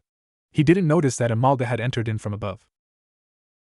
Hey Osha, Naruto said as he sat next to the in pain otter, who gave him a grunt that was so not like him. You did really well in the battle. Heck, I'm pretty sure I wouldn't have survived nearly as half as long as you did against that Charizard. Oshawott gave a chuckle as did Naruto. I'm pretty sure you could have beaten them one-handed with your godlike strength, Oshawott said as he closed his eyes in a wince from laughing. Naruto smirked though he had a concerned look to it. Well, I wouldn't say godlike, Naruto admitted. I mean, even I can be beat at times. Oshawott chuckled a little. How's your shell? Oshawott showed the hole in the shell, which had less cracks in it than before. Medical justu is very helpful at times. Hopefully you'll feel better soon. Well, I'll be going now. Got to be on a lookout for Jirachi. Naruto shuddered. No matter where he hid, the wishful Pokemon always found him. As soon as Naruto got out of the tent, Imelda had glided down. Even if she had decided to train, flying for a long period of time was tiring. But she had to wait until the human-turned Pokemon was gone, so she could set up her plan. Flashback 2 days ago. Imelda was laying in a tree as she was in deep thought. For the past few days, she had been thinking about a certain water type. It started when Oshawott was flirting with her earlier that day. She felt hot, hotter than normal when he usually did. She didn't even know why, and had decided to think about it for a while. She heard a shuffle next to her and turned to see her friend/rival. What are you doing here, Snivy? The electric/flying type asked the grass type. I wanted to know what was wrong with you, Snivy asked as she closed her eyes and took in the warm sunlight. She honestly loved the sun. Nothing, just thinking over some things, Imelda said, which made Snivy laugh. Imelda glared at her. What? Nothing, just that thinking, and you aren't usually used in the same sentence a lot, Snivy chuckled as Imelda got angrier. Anyways, if it's about Oshawott, I say go for it. Imelda was shocked and confused. How did, Imelda started, only for Snivy to cut her off. It happened just after Osha flirted with you. It's kinda obvious that that's what you would be thinking about, Snivy said in a smug way. Imelda glared even more, though a blush appeared on her cheeks. That's like saying the girl lied, then you are gonna get together, Imelda said. Unknown to them, Naruto sneezed, causing the dirt tower he and Axel were making to crumble and fall onto Scraggy. Snivy shrugged. Anything can happen. With that she left, leaving Imelda to wonder whether or not her rival was kidding. End flashback. Imelda landed next to the water type, who grinned when he saw her. My Imelda, aren't you bold? Oshawott flirted, causing Imelda to blush from what he was implying. Shut up, Imelda playfully said as she looked away from him. Silence reigned in the tent, causing Oshawott to worry. I'm sorry, MPH, Oshawott started, but was cut off by Imelda's mouth on his. Naruto had just exited the tent, when he saw that Pikachu was running towards him. Hey Pikachu, where's the fire? Naruto joked. Pikachu grinned. Nowhere, just running around, Pikachu said as he got ready to run again. Care to join? Naruto nodded and started to run with him. 1 hour later. Naruto and Pikachu had just finished about 70 laps around the field and forest that was nearby, when Naruto noticed Imelda come out of Ash's tent followed by Oshawott, both with goofy smiles on their faces. Naruto smiled a knowing smile, and Pikachu looked confused. Naruto didn't say anything, just pointed at the tent. Pikachu's eyes widened, before he blushed and chuckled as well.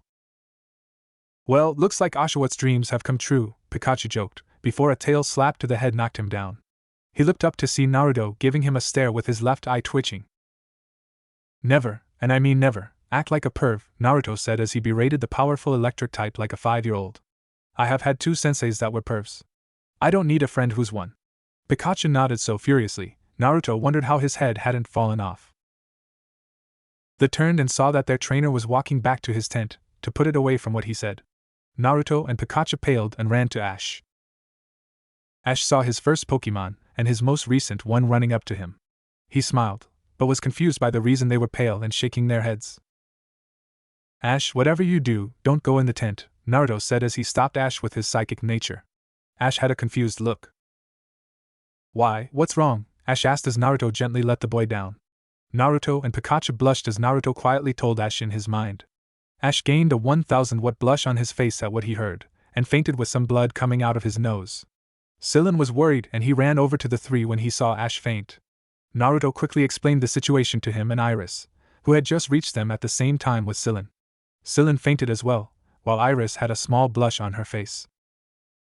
Well, good for Oshawott and Imelda, I guess, Iris sighed out and looked at Ash and Sillin. Pervs. Though she couldn't say anything as the things going through her mind were way past him.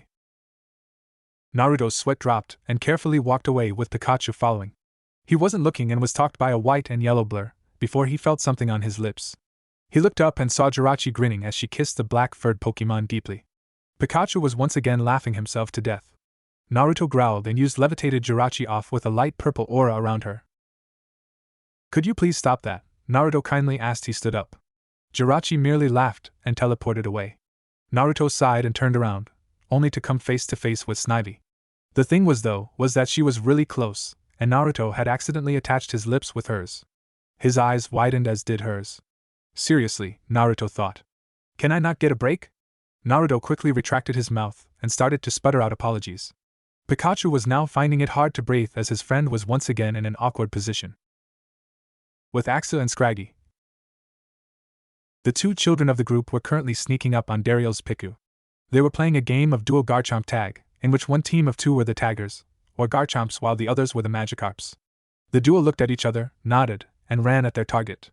They jumped in the air with triumphant growls only to land face first in the ground when Piku disappeared. The only thing they caught was dirt in their mouths. With the arm wrestle matches. The game of arm wrestling that was being played by the original duo of Excadrill and Crocodile had somehow evolved into a tournament against all of the other Pokémon who were strong enough to join. Somehow, Dario had been dragged into it, and was now in the finals with Crocodile as his opponent. The two were surprisingly in a draw as either one could overpower the other. Crocodile was truly confused at how the human could be strong enough to actually win all of his matches. The two were really struggling to beat the other as sweat dripped down their faces. Back with Naruto, I'll get back to the arm wrestling sometime down the chapter. Naruto was waiting, his head bowed, for the blow he was expecting to come. However, all he got was a dazed answer. "And no worries, and Naruto," Snivy said as she walked off, the dazed expression on her face still. Naruto gave Pikachu a confused expression before the duo were dragged away by Scraggy and Axu, asking them to play dual Garchomp tag with Stunfisk Piku, Levany, and Palpitoad. With Snivy, wow, so many breaks, tongue sticking out. The grass starter of Unova currently had her mind clouded with what had just happened. She was just walking, thinking over all of the things that had happened in the past few days. First was the talk with Amalga, then came Naruto's alternate for me, then the battle with Dario, as well as Jirachi kissing Naruto, and now this. Snivy sighed as she realized what was happening. She was falling for Naruto and she couldn't deny it, especially with the way she felt when the legendary had kissed the black-furred Pokémon. She also realized that she was far from the camp, and had no idea where she was. "Hello there, sweet thing," a voice said from behind her. She turned around to see that a Beartic, Whimsicott, and a Maractus were behind her. She could tell that the three were someone's Pokémon as Beartic was far away from where he is usually found. The names are just as our Pokémon species. We couldn't help but notice that was as far as the Maractus got, before Snivy walked away. "No," she calmly said as she walked towards where she believed camp to be. The look on the Maractus's face was, to be simple, utterly priceless, as his jaw was on the ground. He then got a hold of himself, and an angered look replaced his feature. He took aim at the leaving grass type and fired. "Pin missile," the cactus lookalike shouted as he fired a barrage of missiles at the unsuspecting grass type. Snivy turned around in time to see the missiles coming at her, and was about to get hit. "FLAMETHROWR," a voice cut in as a stream of fire burned the attack. The four Pokémon turned to the direction the attack came from, to see. Cliffhanger. I hope you guys enjoyed this chapter, as I had some inspiration earlier today. Also, I have some new fics that I am going to write, and you guys are in for a treat. I shall now show previews of one of them, though the ideas behind that might be overused. Q sweat drop meh? I don't give a flying fish. Here are the previews. The baby Pokémon. Ash sat at the edge of Route 1 of Kanto, as he cried his eyes out from the bad day he was having. He had woken up late on his first day of being a trainer, and he had rushed out of the house to get to Professor Oak's lab. Flashback. Ash's POV. I had barely managed to make it to Oak's lab before my feet had given out. I saw that arrogant jerk of a human, Gary Oak. He was in a white car, surrounded by BRR fangirls. That's probably one thing I don't hate about him. I glared at the boy, before I entered Oak's lab. I saw the elderly professor and walked up to him. "I'm here for my first Pokémon, Professor," I told the professor proudly. He looked at me with a deadpan stare and spoke. "I'm sorry, Ash, but there are no more starter Pokémon," he told me, and I was horrified at this fact. "BB, but surely there has to be at least one other Pokémon," I cried out in desperation. The professor just sighed and kneeled to my level. "Ash, I know that you want a Pokémon, but I just don't have any more," he told me in that grandfatherly voice of his. "I also know you're still hurting from your mother's death." I flinched a little. Mom had died when I was sick, when an angry Tauros had attacked and had trampled my mom, breaking her ribs, which had pierced her heart. She died nearly instantly. "Here's what I'll do. I'll give you 6 Pokeballs and a Pokédex. You can catch your first Pokemon, and then show it to me. How does that sound? I nodded at the idea, and the professor gave me the items. I walked out without another word. I ran to Route 1, where a river was nearby. I looked into it and saw my reflection. A black shirt with a pair of black jeans was my attire. I had a pair of black sneakers and a white cap on my spiky raven-colored hair. I also had black eyeliner around my eyes. Now I wasn't emo or goth, but I felt slightly better with going dark. The white just showed how much hope and happiness I had in my life. Flashback end. The 4 turned to see Naruto, Pig Knight, Oshawott and Emolga were there. Their glares were hardened at the 4, though Snivy was surprised at Emolga. Naruto jumped from the branch he was on and tackled the Maractus to the ground, Pig Knight and Oshawott following his lead with Beartick and Whimsicott. Who in the distortion world are you? Maractus said as he threw Naruto off and into a tree, though the ninja just attached himself to it with chakra. Naruto growled as he glared at the grass type. I'm her friend, Naruto growled out as his eyes turned red, and then purple. He felt Kyuubi's cloak coming into play as he was surrounded by a red aura. And by the way, I heard what you whispered to your pals over there. Maractus paled, as he didn't think that there would have been an eavesdropper when he explained what the trio were gonna do with Snivy. I'm very disappointed that a grass type like yourself would do that to another one. Naruto closed his eyes as the cloak went away, but his purple eyes remained. Pig Knight and Oshawott had just finished beating the other 2, surprisingly fast, considering that Oshawott hadn't healed as much. Bah, you wouldn't get it, Maractus said as an arrogant smirk came across his face. I'm the best there is, and I say that I can do whatever I want, especially since I've won our trainer so many battles. And now, I'm saying I want that Snivy to be my mate. So why don't you back off, and I'll forget that this ever happened. 4 gasps were heard from behind him, and they turned out to be Emolga, Oshawott, Pig Knight, and Snivy, though she had a feeling that something like this would happen. Naruto, however, saw red. The cloak came back and his form started to glow black and white. You, Naruto shouted as he was consumed by the black and white aura, have just made the worst mistake in your miserable life. Power literally radiated from the forest as Naruto transformed into his Coma Blaze for me. There was something different, however. One of his eyes was entirely black with a yellow pupil, while the other was entirely yellow with a black pupil. His claws were now a silvery color, and his fur was now a dark purplish blue color. His teeth were now longer than last time and the tail rings were now all red. His wings were now a silvery white color, and he was now a bit bigger than last time. With Ash and the others, the entire camp was in chaos as the winds picked up and dark clouds gathered in the sky. The Pokemon had all gone into their Pokeballs in fright, even Pikachu. What's going on? Sillin yelled through the harsh winds that picked up. I don't know, but the Pokemon are really scared, Ash screeched back, before all 4 of them saw a red aura fly out of the forest. Ash, Sillin, and Iris all knew what had happened, or had some idea of what had happened. Dario was intrigued by the explosion of power he had just sensed and seen. Ash started to run to the forest as a bad feeling came into his stomach. Back with the others. Oshawott, Pig Knight, Snivy, and Emolga were in both awe and fright at the explosion of power that had rolled off of Naruto in waves.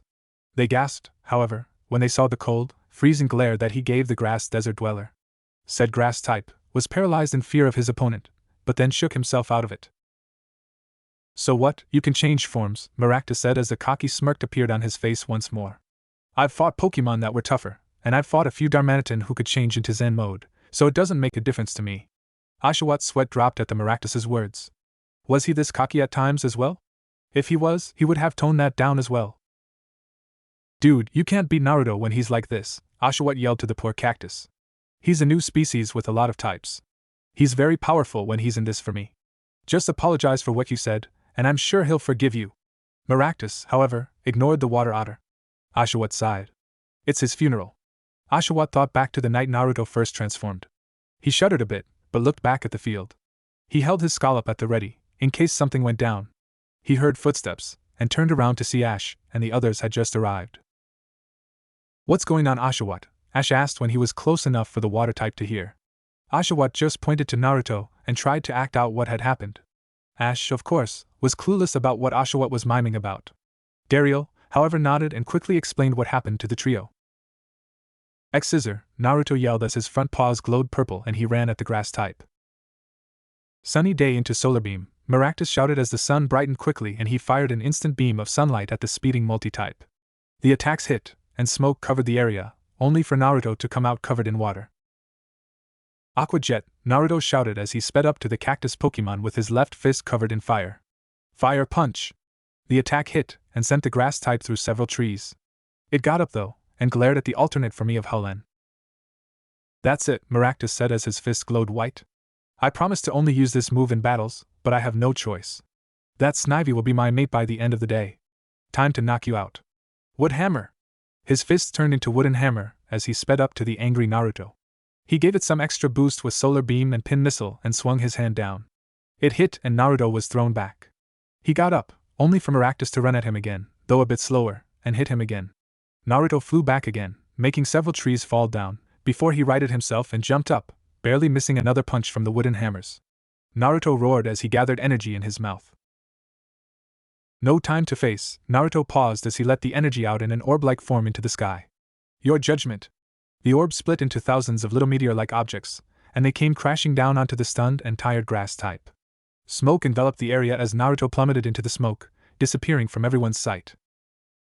When the smoke cleared, it showed Naruto and Maractus were breathing heavily, especially Naruto since he had reverted back to his standard for me. Maractus grinned, however. Looks like we both lose, Maractus said as Naruto and the other 4 Pokemon gained confused looks on their faces. I'm not the one who's about to faint, Naruto said, causing Maractus's smirk to become bigger. He laughed as a dark purple substance glowed on his fists.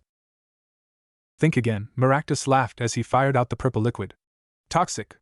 The purple liquid hit Naruto, causing him to gasp as some got into his mouth and he suddenly felt ill. He fell to the ground, moaning in pain as the attack had badly poisoned him. His face gained a light red color as his body became warmer, his immune system desperately trying to flush out the poison from his system. Maractus laughed as his now recovered friends grabbed him and fled the scene. Ash quickly ran up to the downed human-turned Pokemon and carefully grabbed him. He knew that the purple liquid was toxic and that it poisoned the opponent. He felt Naruto's forehead and cursed as a high fever had formed. Sillin, do we have any antidotes? Ash asked the connoisseur, who shook his head. No Pecha berries? Again, another no. Ash grit his teeth in frustration as he suddenly ran back to camp, Naruto in his arms and his Pokemon following. Iris and Sillin recovered from their shock and ran after him, Emolga riding on Iris's shoulder. Daryl had a glare on his face as he stared at the direction that Maractus and his pals went. He clenched his fists before he ran after the others, sending one final glare in the trio's direction. With Ash had only one thought in mind: get to the camp and heal Naruto as fast as he could. He had just arrived at camp when Pikachu popped out of his Pokeball. He looked around, only to see that Ash had just set up his sleeping bag. Ash gently placed Naruto in it and cried out in frustration. Pikachu's eyes widened when he saw the obvious symptoms of poisoning. He ran up to Ash and the boy explained everything while he got some water and poured it into a bucket as well as grabbing a bag. He then called out Palpitoad as the others got there. Palpitoad, I need you to use Ice Beam on the water in the bucket, Ash said as the water ground type nodded and preformed said attack. The water instantly froze over, and Ash smiled a bit. Now Pikachu. Use a weak iron tail on the ice to break it. Pikachu nodded and with a quick pika, he had shattered the ice like nothing. Ash grinned and grabbed the chunks of ice and put them in the bag. He then placed the bag on top of Naruto's forehead. That'll keep the fever down, but we still need to get him to a poke center. The other 4 humans and Pokemon nodded as Dario brought out 3 Pokeballs. Togekiss, Charizard and Hydreigon, I need your assistance, Dario said as the 3 Pokemon came out. Once they were out, Dario quickly explained the situation. He turned to the others and spoke. The closest Poke Center is in Nimbasa City, and it would take you guys about 4 or 5 days to reach there, and that's obviously time we don't have. He grabbed a black headpiece from his bag and attached it to his ear while pressing the middle. The device glowed blue in the middle, before a blue circle was seen. 4 lines flowed out of the circle and Dario pressed another device he had gotten out. You could hear several rings before someone picked up a phone. Hello, Nimbasa Poke Center, a Nurse Joy's voice came from the other end. How may I help you? Dario didn't waste time as he ushered Ash, Pikachu, Snivy, Pignite, and Oshawott onto Togekiss, while Sillin and Iris got on Hydreigon. Nurse Joy, we have an emergency, Class S, Dario said, causing the Joy to gasp. A toxic attack from a Maractus. The Pokemon is a new species, however, so I have no idea if it can survive a poisoning, especially since it was weak from battle with the grass type. Dario had just gotten on Charizard and the 3 Pokemon took off into the air and flew towards Nimbasa. We're flying on our way to Nimbasa as we speak. I need you to set up a room. Nurse Joy gave an alright and hung up. Dario turned to the others, who had their hair in their faces as the wind whipped around them. Nurse Joy will have a room prepared. We just need to get Naruto there quickly. The other three nodded while Snivy, Oshawott, Pink Knight, and Pikachu looked at Naruto, who shivered a bit from the ice and the poison. Hang on, Naruto, just hang on, Oshawott and Snivy said. Snivy had tears flowing down her face and Oshawott was bawling. His friend was hurt so he wouldn't be crying, he later told everyone. You'll make it through, buddy, Pikachu said, as little tears came to his eyes. He saw Naruto as a true friend, though he kinda did for everyone else. Come on, Naruto, you're stronger than this, Pig Knight said as he stared at his fallen friend. Half an hour later. The three flying Pokemon had just touched ground at Nimbasa's Poke Center, when several Adinos and Nurse Joy rushed out with a stretcher. Nurse Joy carefully grabbed Naruto and placed him on the stretcher, 3 Adinos wheeling it back into the center, as Nurse Joy led the humans and Pokemon inside. The Adino and I have everything under control, Nurse Joy said as she ran to the operating room. Your Pokemon will be alright. She disappeared behind the doors, leaving the group to wait in the lobby. I hope your Holland gets better, Daryl said as he turned to the door, his Pokemon having been returned, Pika coming out and sitting on his shoulder. I'm sorry for leaving like this, but I have to get going. I hope to see you again. He turned to Ash though. However, I can't have my Pokemon feelings lovesick, so here. Please take care of Jirachi for a while. And with that, the amethyst-haired boy gave Ash Jirachi's Pokeball and left the center. Ash, Sylin, Iris, and Pikachu were sitting in the chairs, distracted by thoughts of the Pokemon in the operating room. It had been several hours since they arrived, and since Daryl had left. Pig Knight had been returned to his Pokeball, while Oshawott and Emolga were sitting alone at a table near the Poke Center's door. Snivy, however, was alone at one of the windows of the center. She was looking at the city of Nimbasa, but her thoughts were on a certain Pokemon. That's twice that it's happened, the grass-type thought to herself. Twice he's gotten angry, and battled someone cause of me. Why am I so important to him? Oshawott's words came into her head. Maybe it's just cause I'm his teammate. Or is it something else? Why am I stuck on these thoughts? Am I falling for him? No. I'm just stressed out, yeah, that's it. But then again, oh my, I am falling for him. Arceus, why? She was brought out of her musings, when she felt someone behind her. She turned, and saw Emolga was looking at her. We need to talk, Emolga said after a period of silence and staring. With Oshawott. Oshawott sighed as he walked over to Pikachu, who was looking very distracted. Hey Pikachu, Oshawott told his friend as he sat next to him. Pikachu looked at the water type with a tired expression. Any news? At all? Pikachu shook his head. Nope, and I'm really worried, Pikachu said as he stretched. How long has he been thinking for? I really hope Naruto gets through this. But I'm also worried about Snivy. She's been looking at the city for 2 hours now. Oshawott nodded as he looked over at the grass type, who was now talking to Emolga. He saw the grass snake Pokemon blush, before she quietly denied something. Oshawott shook his head. Wasn't his problem. It's why I sent Emolga to her, Oshawott said while Pikachu smiled, and then grinned. I had a feeling that Emolga could help her out. Why are you grinning like that? Pikachu's grin got wider. So you and Emolga, huh? Pikachu said as the water type blushed. Never thought it'd happen, to tell you the truth. Oshawott shot his friend a playful glare. Oh really? Oshawott said, to which the electric mouse said. Oshawott sighed as he smiled. To tell you the truth, I thought the same. But I never gave up, and no, look at me. I'm one happy Pokemon. Pikachu's sweat dropped as Oshawott had somehow gained a starry look in his eyes. He was about to say something, but was cut off by Nurse Joy coming out of the operating room, several Adino pushing a stretcher to the recovery room. Nurse Joy smiled when she saw that Ash had fallen asleep on the double-seated couch, Iris on top of him, both of their hands interlocked. Sylin was still awake, but looked to be nodding off. Well, his Holland is fine now, Joy told Sylin, who instantly shot up as if his pants were on fire.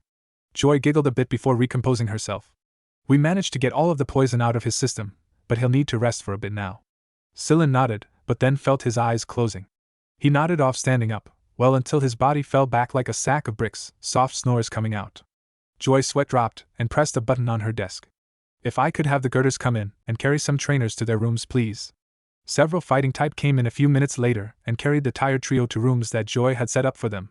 Oshawott had followed them and jumped onto one of the beds that weren't occupied by the trio, just as Pikachu, Snivy, and Emolga came into the room as well, before they too jumped onto the bed. The next day. Morning had arrived and Pikachu woke up with a yawn. He stretched as yesterday's events returned to his mind, He hopped off of the bed and managed to exit the room. He looked around, and spotting an Adino, walked over to it and asked for directions to Naruto's room. "Why, it's that room over there," the Adino, female, said while she pointed over to Naruto's room. Pikachu cheerfully thanked the normal type and walked over to his friend's room. He heard footsteps, and turned to see Ash behind him, grinning as if he won a million poke lottery. 1. "Hey Pikachu, checking up on Naruto too?" Ash asked his Pokemon, who nodded. Pikachu climbed up and sat on Ash's shoulder as Ash entered the room. When he got inside, the duo saw that Naruto was resting peacefully, and looked relatively fine. The only thing different was that he now had a red bandage on his torso, as well as each of his paws and legs. A headband was on his forehead as well, thought the duo didn't notice that. Pikachu jumped off of Ash's shoulder when said boy sat in one of the chairs near Naruto's bed. He looked at the sleeping human-turned Pokemon, when a ball opening was heard. A yellow and gray blur was seen and Jirachi was hugging Pikachu. When she opened her eyes though, she paled and flung Pikachu away from her. She looked around, as if searching for someone or something. She then saw Naruto and brightened, but that didn't last long as she saw his condition. She saw the bandages, and she frowned as she examined him closer. She looked to Pikachu as if asking him for an explanation. Well, he was in a battle with a Maractus, who was being very perverted about a certain someone, Pikachu explained, to which Jirachi nodded. "I have to ask though, do you talk? Like at all?" Jirachi gave Pikachu a sad smile and shook her head. She lifted up her neck, and Pikachu saw a scar on her neck and winced. "Sorry, I didn't know." Jirachi waved him off as she snuggled into Naruto's body. Pikachu smiled, while Ash was confused. Pikachu, however, just shook his head as he climbed onto Ash's lap and curled before falling asleep. Ash laid his head back to get some extra hours of sleep. And that is Chapter 10. I hope you guys don't mind the slowness of this story, though that's what I feel. Some personal friends think that I'm going at a steady pace, but meh. What will happen next? Will Naruto be better? Will the gang ever see Daryl again? Probably not, as I have yet to decide if I will use my OC again. Also, what did Snivy and Amalga talk about? Will Snivy reveal her feelings for our knucklehead ninja turned Pokemon? Also, will Ash ever battle Alessa? Find out next time on Naruto's New Life. Also, here is the second preview of the other FIC I wanna do. It is also a Pokemon/Naruto crossover. Enjoy this preview of When the Memories Are Gone. Naruto woke up to a bright sunlight. His bleary eyesight made it a bit hard to see, but he managed. He looked around and saw that he was at a beach. He saw some waves and that the water was very clear. He suddenly realized his throat was parched and ran to the water source.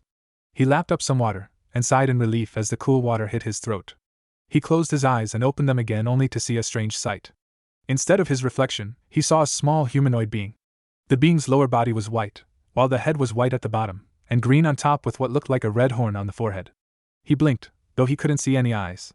He waved his hand, and he saw the being wave its hand at the same time. He looked at his head, only to see the white hand of the being. He put two and two together and finally. What the hell? The scream that came out of his mouth scared some what looked like gray birds from their nests. Naruto started to panic when he heard someone coming in his direction. He turned to see another of the same being panting as if they were running from something. Naruto wondered what, when he saw them. What looked like a purple snake and a purple gas ball came their way, looking like they were chasing the other being. Said being turned around and backed away as it clutched something on its chest. "LLL, leave me alone," the being said in what sounded like a female's voice, though was very frightened. "I'm not going to give you my most valued treasure." The snake and gas ball only scoffed before attacking. Poison Fang, the snake yelled as a purple substance oozed from its fangs. The purple gas ball created a shadowy orb in front of it. "Shadow Ball," the gas ball said in a dramatically scary voice. Naruto couldn't take it and created hand seals.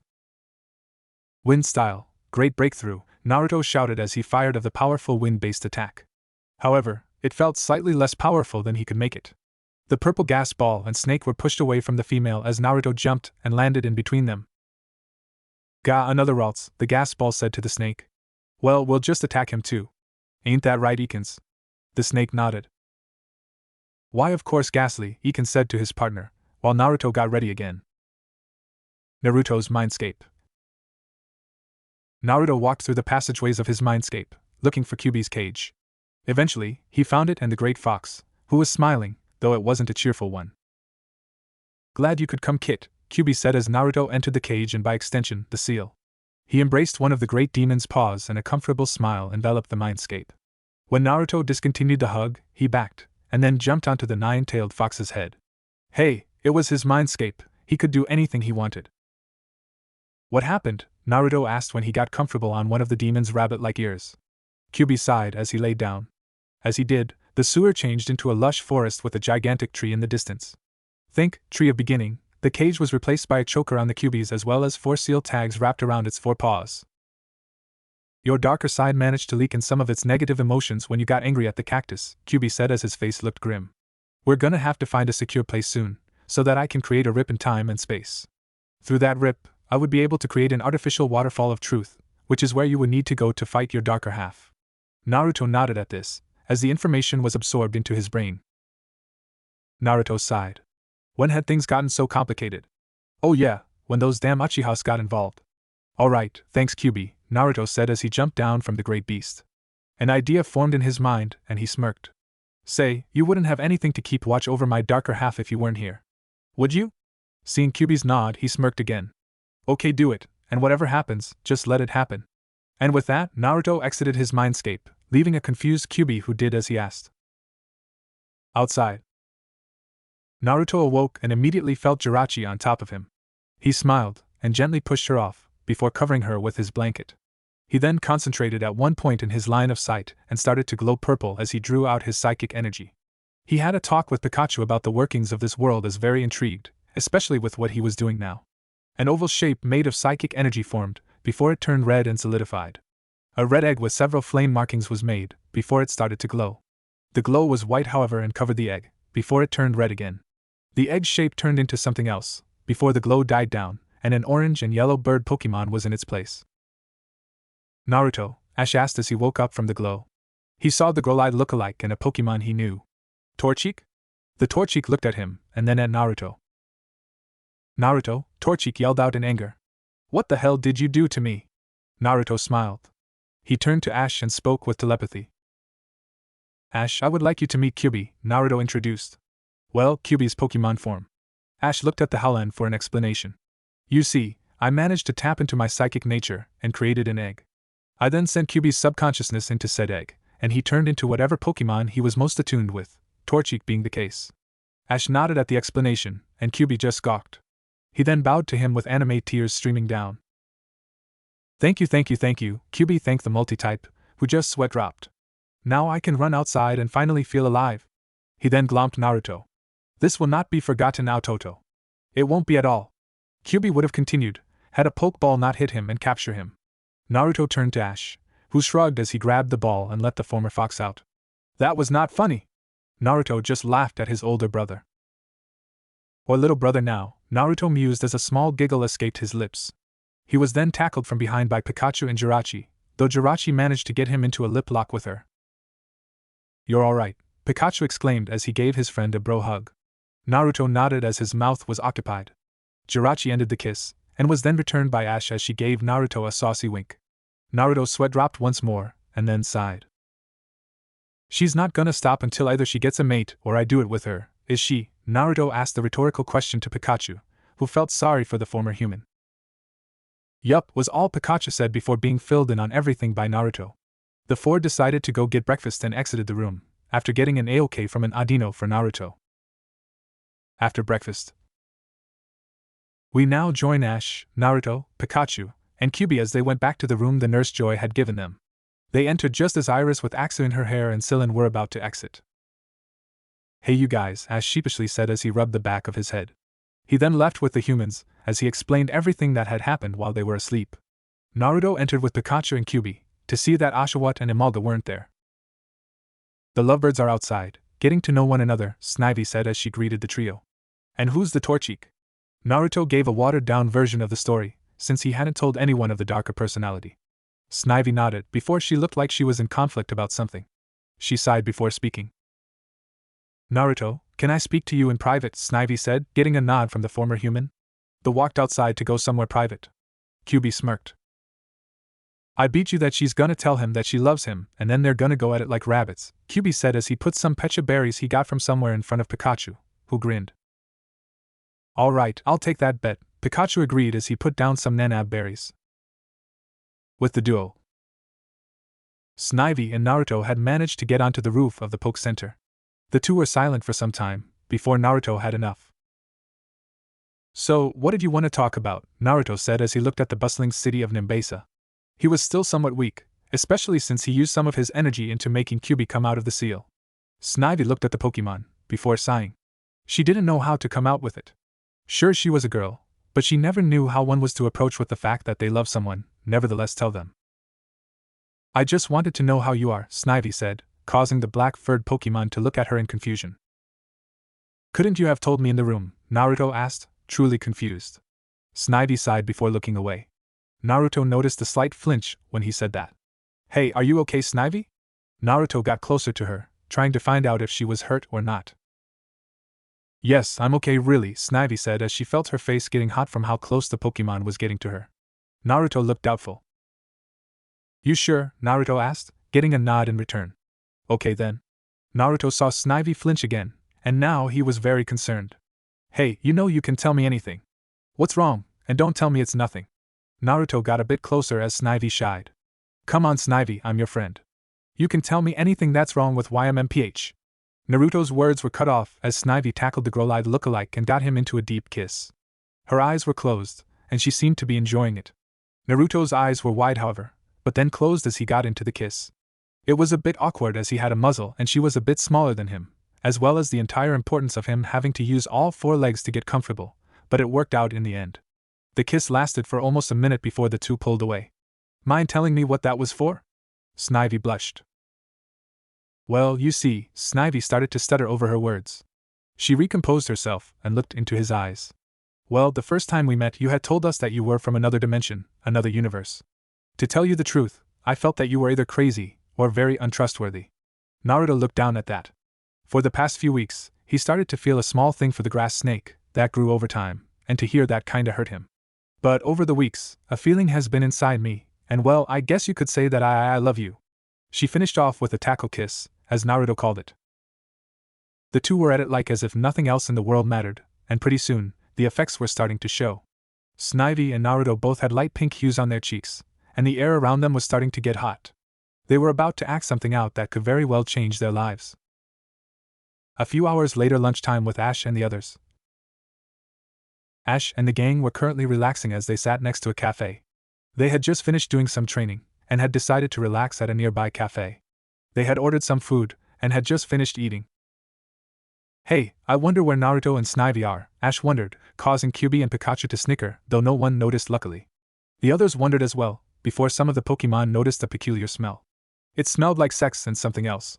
Before they could do anything, they were returned to their Pokeballs as the humans had decided to leave. Pikachu had climbed up to Ash's shoulder, snickering a bit, while Kyubi was picked up by Ash.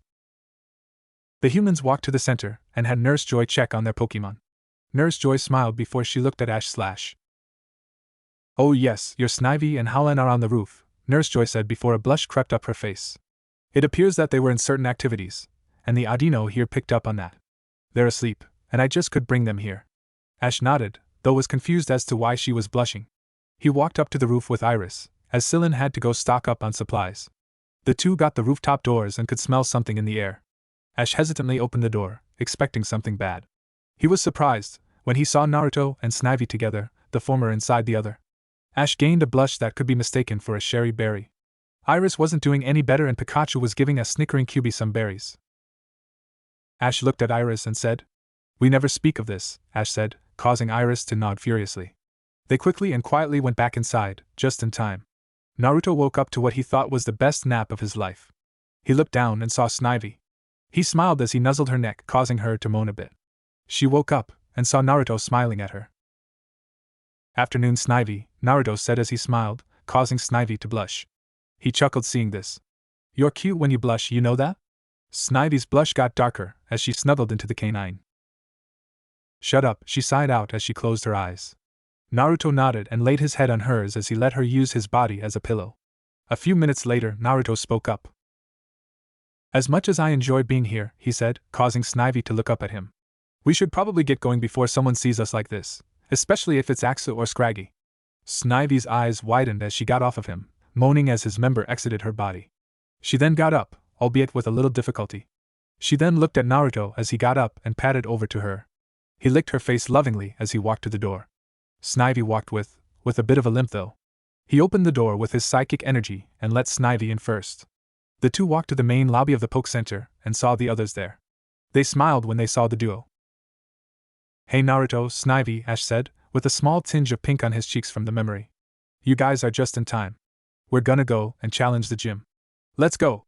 Ash ran out the door and almost broke as the sliding doors were barely fast enough. Iris sighed while Silen's sweat dropped. Naruto smiled and walked over to Pikachu and Kyuubi, who were walking to the sliding doors, snickering the entire way. "Oh, and what's got you to laughing like that?" Naruto asked, causing the two to chuckle more as they walked faster. Naruto had a confused look on his face, before he felt something on his back. He looked and saw Snivy resting on his back. He smiled as he walked out of the center towards the direction that his trainer went, the Nimbasa Gym. Enter Alessa, electrifying gym leader, Naruto revision, chapter title wouldn't fit, so this will be the only time I do this. The sun-filled air of Nimbasa City warmed our heroes' hearts as they searched for the gym. They had finally decided to take the subway system and had arrived at the gym's location. "Yuwa," Ash yawned out as he stretched his muscles. He then saw the gym and instantly grinned. "All right, the Nimbasa City Gym." Pikachu smirked as he thought about the battle. Naruto hummed in thought as he looked at the warm sunny sky, Kyuubi on his head. Snivy was on his back, and Levany was outside of her Pokeball, with Pignite looking around in amazement. "You know Kyuubi," Naruto asked the once great nine-tailed fox. "I thought you'd have freaked out at being turned into a bird, as well as losing 8 of your tails. Why is that you're so calm about this?" Kyuubi sighed as he preened his feathers. He was going to have to get used to that now. "Well, when you're sealed into one human after another for hundreds of years, you tend to want to give up everything just to get out," Kyuubi answered truthfully as he looked at the sky with a faraway expression. Naruto looked at his older brother with concern. "But that's all in the past now. Come on. While we've been talking, our master, man I'm gonna have to get used to that, is already at the gym." Naruto looked in the direction Ash and the others went, and was surprised to see Kyuubi was right, though another female was with them as well. She had an orange blouse with a white skirt and a green beret. She and his trainer seemed to be arguing about something too. He quickly, but carefully ran over to them, and caught the end of their conversation. "Well, I'll be going to the fashion show to talk to Alessa," the female spoke, before rushing off, somehow missing Naruto, Kyuubi and Snivy. Silen was in deep thought as Ash spoke. "Well, there goes my plans for winning the gym," Ash sighed out as he thought over what to do. Silen's eyes widened as a grin formed on his lips. "Well then, why don't we do what Bianca did," Silen said, speaking the girl's name. "We'll go to the fashion show too, and wait for the gym leader to finish."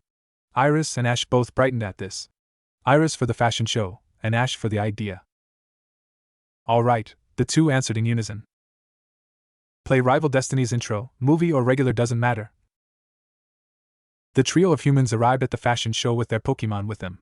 They saw thousands of people inside of the fashion show building. They entered, and somehow managed to get to the third row from the stage. As the announcer started to babble on about the latest fashion, Naruto got into a strange conversation with Pignite and Kyuubi, as Snivy had been returned to her Pokeball. "What do you mean fried shrimp tastes like seawater?" Pignite whined while Kyuubi shook his head. "I'm just being picky when I say that," Kyuubi told the fire/fighting type, who crossed his arms. "Meh. Nothing beats ramen," Naruto told the duo, who looked at him with a deadpan stare. "What?" "It was made by Kami-sama, for us unworthy beings to eat." It was then that they noticed a commotion going with their trainer and a very beautiful female, who was wearing a red shirt and black pants. She had yellow hair that reminded Naruto of a helmet that had a hairband with 2 long strands going off from the sides. "Oh wow, a Pikachu," the female spoke as she looked at Pikachu in adoration. "Is this your Pikachu?" Ash nodded. "Yeah, and you must be the gym leader," Ash asked the female who nodded. "Yes, I am," the woman spoke to Ash. "My name is Alessa, and I presume that you want to battle me as well?" Ash nodded. "All right, when the fashion show is over, meet me at the gym. I'll be waiting for you too." Naruto zoned out after that, not noticing that Alessa had seen him as well. Nimbasa Gym. The 4 trainers and 3 Pokemon walked into the gym. Kyuubi and Pignite had been returned to their Pokeballs because their disagreement had gotten out of hand. They looked around the entrance and saw a cart. "Huh, what's that?" Ash asked, causing Iris to sigh. "You're such a kid," Iris said to him, causing a scowl to form on his face. "It's obviously a roller coaster cart." Silen nodded. We probably have to ride it to get to the battlefield, the connoisseur said, getting a nod from Bianca. Yup, so let's go, the energetic blonde said as she got into the cart, followed by the others. Naruto was sitting on Silen's lap as the green-haired gym leader stroked his fur, getting a soft purr from the Pokemon. After the ride, which made Naruto never want to ride a roller coaster again, the four arrived at the doors to the gym, which Alessa was in front of. She smiled as she greeted them. Hello everyone, I'm happy to see that you guys made it, Alessa greeted as she looked at Bianca. Now then, Bianca will be my first battle. She did make an appointment after all.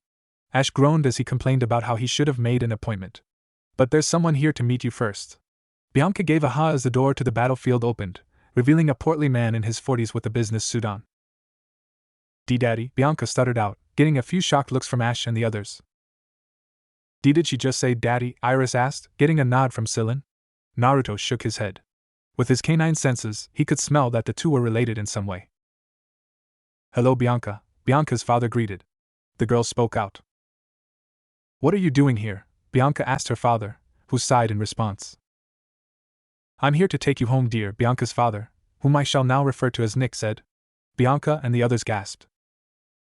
But why? You said I could go on my journey, Bianca said as tears threatened to spill from her eyes. Nick sighed again as he looked at his daughter. I know that I said you could go on your journey, but I may have been a bit too hasty when I said it, Nick said as held his hands. But it's time to go home. Let's go. Bianca, however, shook her head. No, I'm staying on my Pokemon journey, and I'm starting here, battling the Nimbasa Gym, Bianca firmly stated as she crossed her arms. Her eyes softened. Daddy, you know my dream is to get into the Unova League. Nick spoke up here. I'm telling you to give up on your dreams, Bianca's dad told her, his hands still stretched out. I'm just bringing you home so you can continue when you're older. Bianca would have none of it. I'm staying here. I want to continue my journey and it's gonna start with this gym battle, Bianca told her father. Alessa decided that now was the time to step in. Alright then, let's go ahead and begin, the gym leader spoke up, getting the duo's attention. Bianca nodded, while her father spoke up. Alright, Nick said before continuing. But if you lose this battle, then will you come back with me? Bianca thought over it. Naruto watched all of this in silence along with the gang. Finally, Bianca answered. Alright, if I lose here then I'll give up on my journey, Bianca said, causing Ash and his friends to gasp. Whoa, hold on Bianca, Ash said as he put a hand on her shoulder. Are you sure you want to do this? You're putting your journey at stake. Bianca gained a confident grin. Then I guess that I afford to can't lose then, Bianca said as she entered the gym field, everyone else following. Naruto instantly covered his ears at the amount of shrieking inside of the gym. The viewing box was filled with cheerleaders/fangirls of Alessa. A referee came up to the middle of the field while the two female opponents went to their opposite sides. The battle between Alessa the gym leader and Bianca of Nuevma Town will now begin, the ref said as she raised her flags and explained the rules. This will be a 3-on-3 Pokemon battle, with only the challenger able to substitute Pokemon. When all three Pokemon of one side are unable to battle, then the match will end. Trainers, send out your Pokemon. Alessa and Bianca wasted no time and sent out their Pokemon. Zebstrika, let's go, Alessa called out as a black and white zebra Pokemon came out of her Pokeball. Bianca threw hers out. Shelmet, battle time, Bianca said as a small knight helmet-looking Pokemon appeared onto her side of the field. The ref nodded. Let the battle begin. Bianca wasted no time. Naruto looked at the battle, already planning strategies and backup ones as he looked at the battle. Shelmet, use acid, Bianca called out, getting the bug and steel type to fire out a purple liquid from its mouth at the electric type. Zebstrika dodged, however, which shocked Bianca. Alessa wasted no time with this. Zebstrika, use flame charge, Alessa told her Pokemon, who started to stomp on the ground. Zeb, Zebstrika shouted as dust covered its form. A red glow came from within the dust cloud, before Zebstrika came out covered in an aura of fire. Zebstrika hit the snail Pokemon, causing it to fly into the air. Now double kick, Alessa said, not wasting the opportunity. Zebstrika turned around, just as Shelmet began to fall, before kicking it with both of its hind feet, getting the Pokemon to fly up into the air. OHNO, Bianca said as her Pokemon fell to the ground, dust covering the form. When it cleared, Shelmet was clearly knocked out. Shelmet is unable to battle, ref said as she raised her flag at Zebstrika. Trainer, choose your next Pokemon. Bianca pulled out another Pokeball after she returned Shelmet. Let's go Minchino, Bianca called out as the normal type appeared from its ball. The ref just waved her flag, initiating the battle had begun. Let's start this with tail slap, Bianca said, while the chinchilla Pokemon's tail glowed white. It then slapped them forward, causing white energy arcs to fly out at the electric type, who dodged out of the way. Now let's go for a swift. Minccino fired out yellow stars, only for them to be dodged again. Now use hyper voice. Minccino covered her ears, before firing out a high-pitched scream that hit Zebstrika. Naruto had to cover his ears as they bled a little. Make it stop, Naruto told Ash, whose sweat dropped at the poor multi-type's condition. The attack finally stopped, getting Naruto to sigh in relief, only to yelp when Jirachi came out of her Pokeball and crushed Naruto in a death hug. Gah! Now make her stop. Bianca smirked only for it to disappear when Alessa told Zebstrika to use Flame Charge once more. Then a double kick knocked out Minccino. Oh no, Bianca moaned to herself as she returned Minccino, before sending out her strongest Pokemon. Let's go Pignite! The fire/fighting type appeared in a blaze of fire as he stretched his muscles. The battle started and Alessa took the time to attack first. Zebstrika, use double kick, Alessa called out to her Pokemon, who complied with the command. Bianca would have none of that, however. Pignite, quick, dodge it, Bianca told her Pokemon, who managed to dodge at the last second. Now use Flame Charge. The fire type quickly used Zebstrika's momentary lapse in focus as he hit the electric type with the fire attack. Flamethrower. Pignite fired the powerful fire attack, though Alessa caught herself in time. Use Flame Charge, Alessa told her Pokemon, who quickly used the attack and hit Pignite hard. The said Pokemon flew back hard and hit the ground, not getting back up. Bianca looked devastated. Pignite is unable to battle, which means that the gym leader Alessa is the winner of the match, the ref said before leaving the stage. Naruto looked at the girl in sadness as he could probably know what she was feeling. Lunchtime, Poke Center. The gang had managed to convince Nick to have lunch with them in the Poke Center before they left. Iris and Ash were thinking of ways to try and convince Bianca's father to let her stay on her journey. As they were finishing off dinner, Ash spoke up. Mr. Nick, Ash spoke with respect. Why can't Bianca continue her journey? Nick smiled as he spoke. Because she still needs to grow up, Nick said while Bianca was talking with her Pokemon. She is still clumsy and often forgets things. Ash countered it though. Yeah, but she's still a great trainer, Ash told the man, when Naruto padded up to Ash, along with Pikachu. Yes, I know, Nick said before he continued on. But my opinion is that when Bianca settles down a bit, then she can go back on her journey. Ash nodded as he sat down at the table. Yeah, I hear ya, Ash said, while Naruto had one thought. Mind rape/fucked, was the Howland's thought as a bead of sweat gathered at the back of his head, while he thought over how quick the convincing went over. Iris nudged Ash's shoulder. What? That's it. It sounded like he convinced you rather than the other way around, Iris whispered to the boy, who blushed in embarrassment. Sillin spoke up. I suggest that you convince him with your specialty move, Sillin said. He did say that he was a trainer when he was younger. Ash had a confused look, before he got what Sillin was saying. Oh yeah, Ash said as he ran towards the leaving duo. Excuse me, sir? Nick and Bianca turned around to face Ash. I challenge you to a Pokemon battle. Nick looked on in confusion. A Pokemon battle? The elderly man asked, getting a nod from Ash. And if I win, I want you to let Bianca continue on her journey, Ash said as he looked at the man. Well then, tell me what'll happen should you lose, Nick asked the boy, who gave a huh in surprise. Tell me. Where are you from, Ash? Pallet Town, Ash answered. In the Kanto region. So you're from Pallet Town, Nick said. Then that means your journey has led you far and wide. All right, I'll accept your challenge, if you promise me that you'll return to Pallet Town if you lose. Ash looked surprised at that. What? Go home, Ash asked, getting a nod from the man. That's right, Bianca's father told him. If you're confident that you can win, then no problem, alright? Alright, if I lose, I'll go back to Kanto, Ash agreed, causing the man to smile. Alright then, let's shake on it, the man said, holding out his hand. Man to man, Ash nodded before grabbing the hand with his. Alessa chimed in. In that case, I'll be referee, the gym leader/model announced, getting a nod from the duo. They then raced up to the Poke Center's battlefield, the others following. Poke Center's battlefield. Ash and Nick were facing each other from across the battlefield. The others were to the sidelines, with Alessa in the middle as referee. You know, Ash, you have a lot of courage to be facing against me, Nick said as he grabbed his suit. When I was a trainer, I was known as the Red Flash. With that, Nick ripped off his suit, revealing cowboy-style clothing. Naruto nearly choked when he heard the name, before growling a bit. He was by Ash's side with Pikachu there as well. How dare he mimic the Yandame's nickname, Naruto growled out as Alessa explained the rules. You guys know him, so I ain't repeating. Nick pulled out a pokeball before throwing it to the field.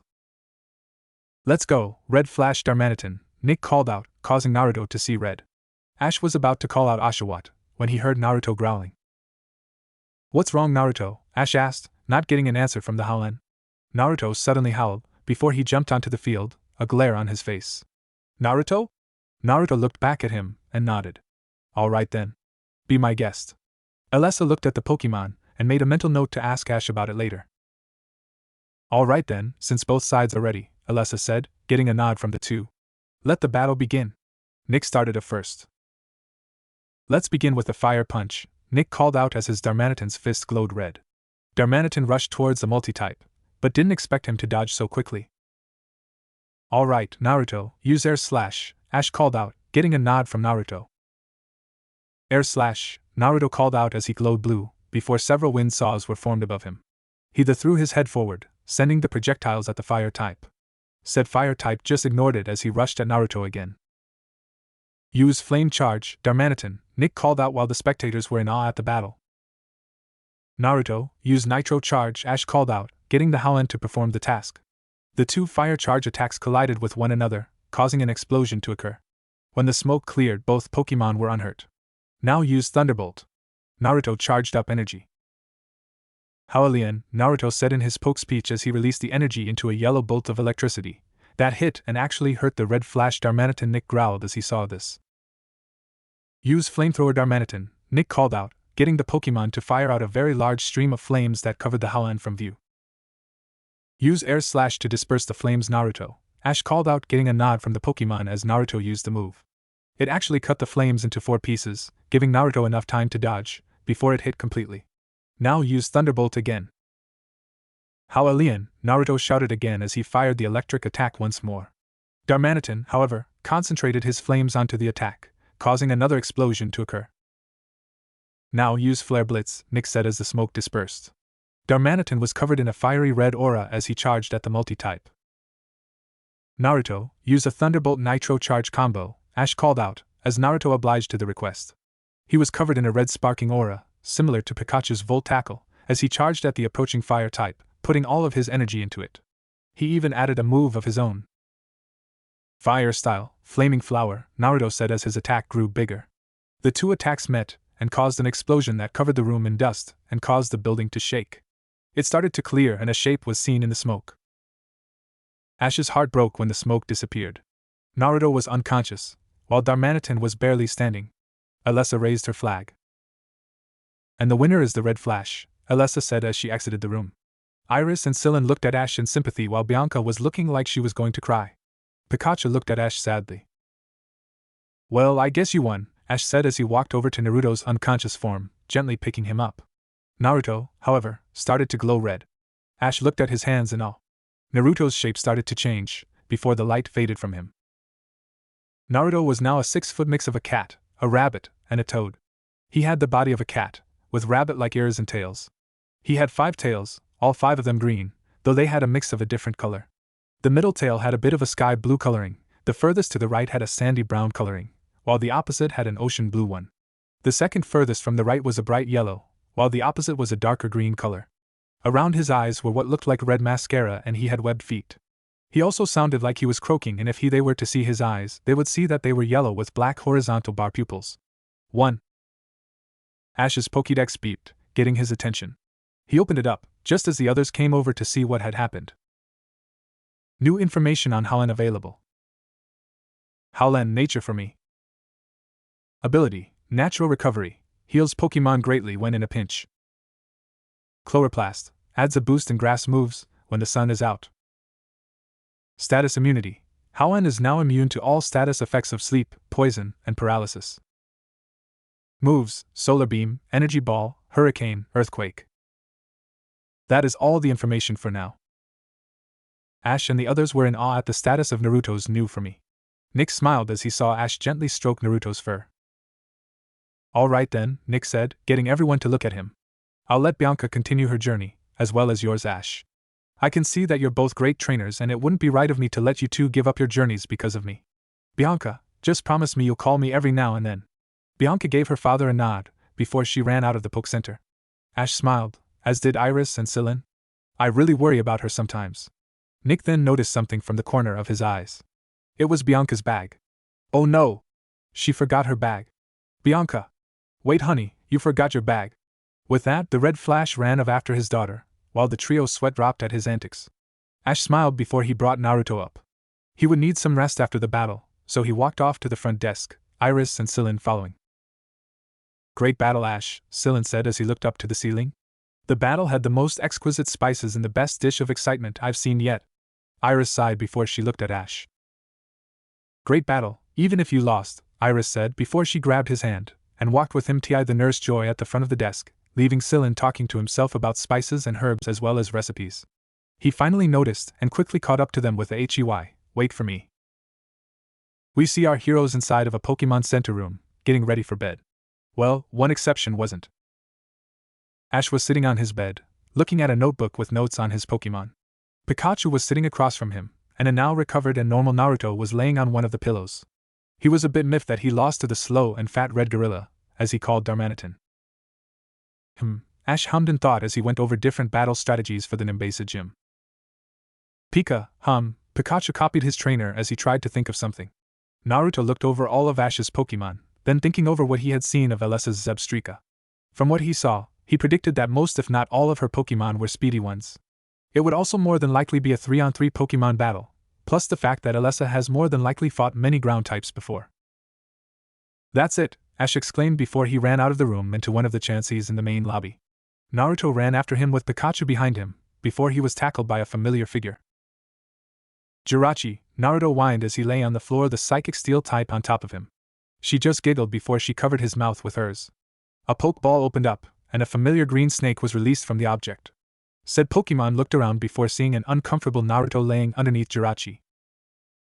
What do you think you're doing? Snivy said as she wrapped Jirachi with a vine whip, before bringing her face near hers so she could see the glare that was being given. Jirachi sniggered like a flying squirrel that they all knew, before she surrounded Snivy in a psychic field. Nothing, just getting comfortable with Naruto, Jirachi telepathically said within the two Pokemon's minds. Naruto had gotten up and walked beside a floated Snivy who was glaring at Jirachi. You know, I didn't take you as a jealous or possessive type, Snivs, Naruto admitted, gaining one of her patented ice glares for his efforts. And that glare of yours should definitely be a move of yours. The glare increased tenfold. I'll shut up now. Jirachi got tired of the one-sided conversation and jumped on Naruto, once again claiming his lips. Snivy was livid now. Get your hands off of him, she calmly said, though her tone of voice said anything but. Jirachi smirked.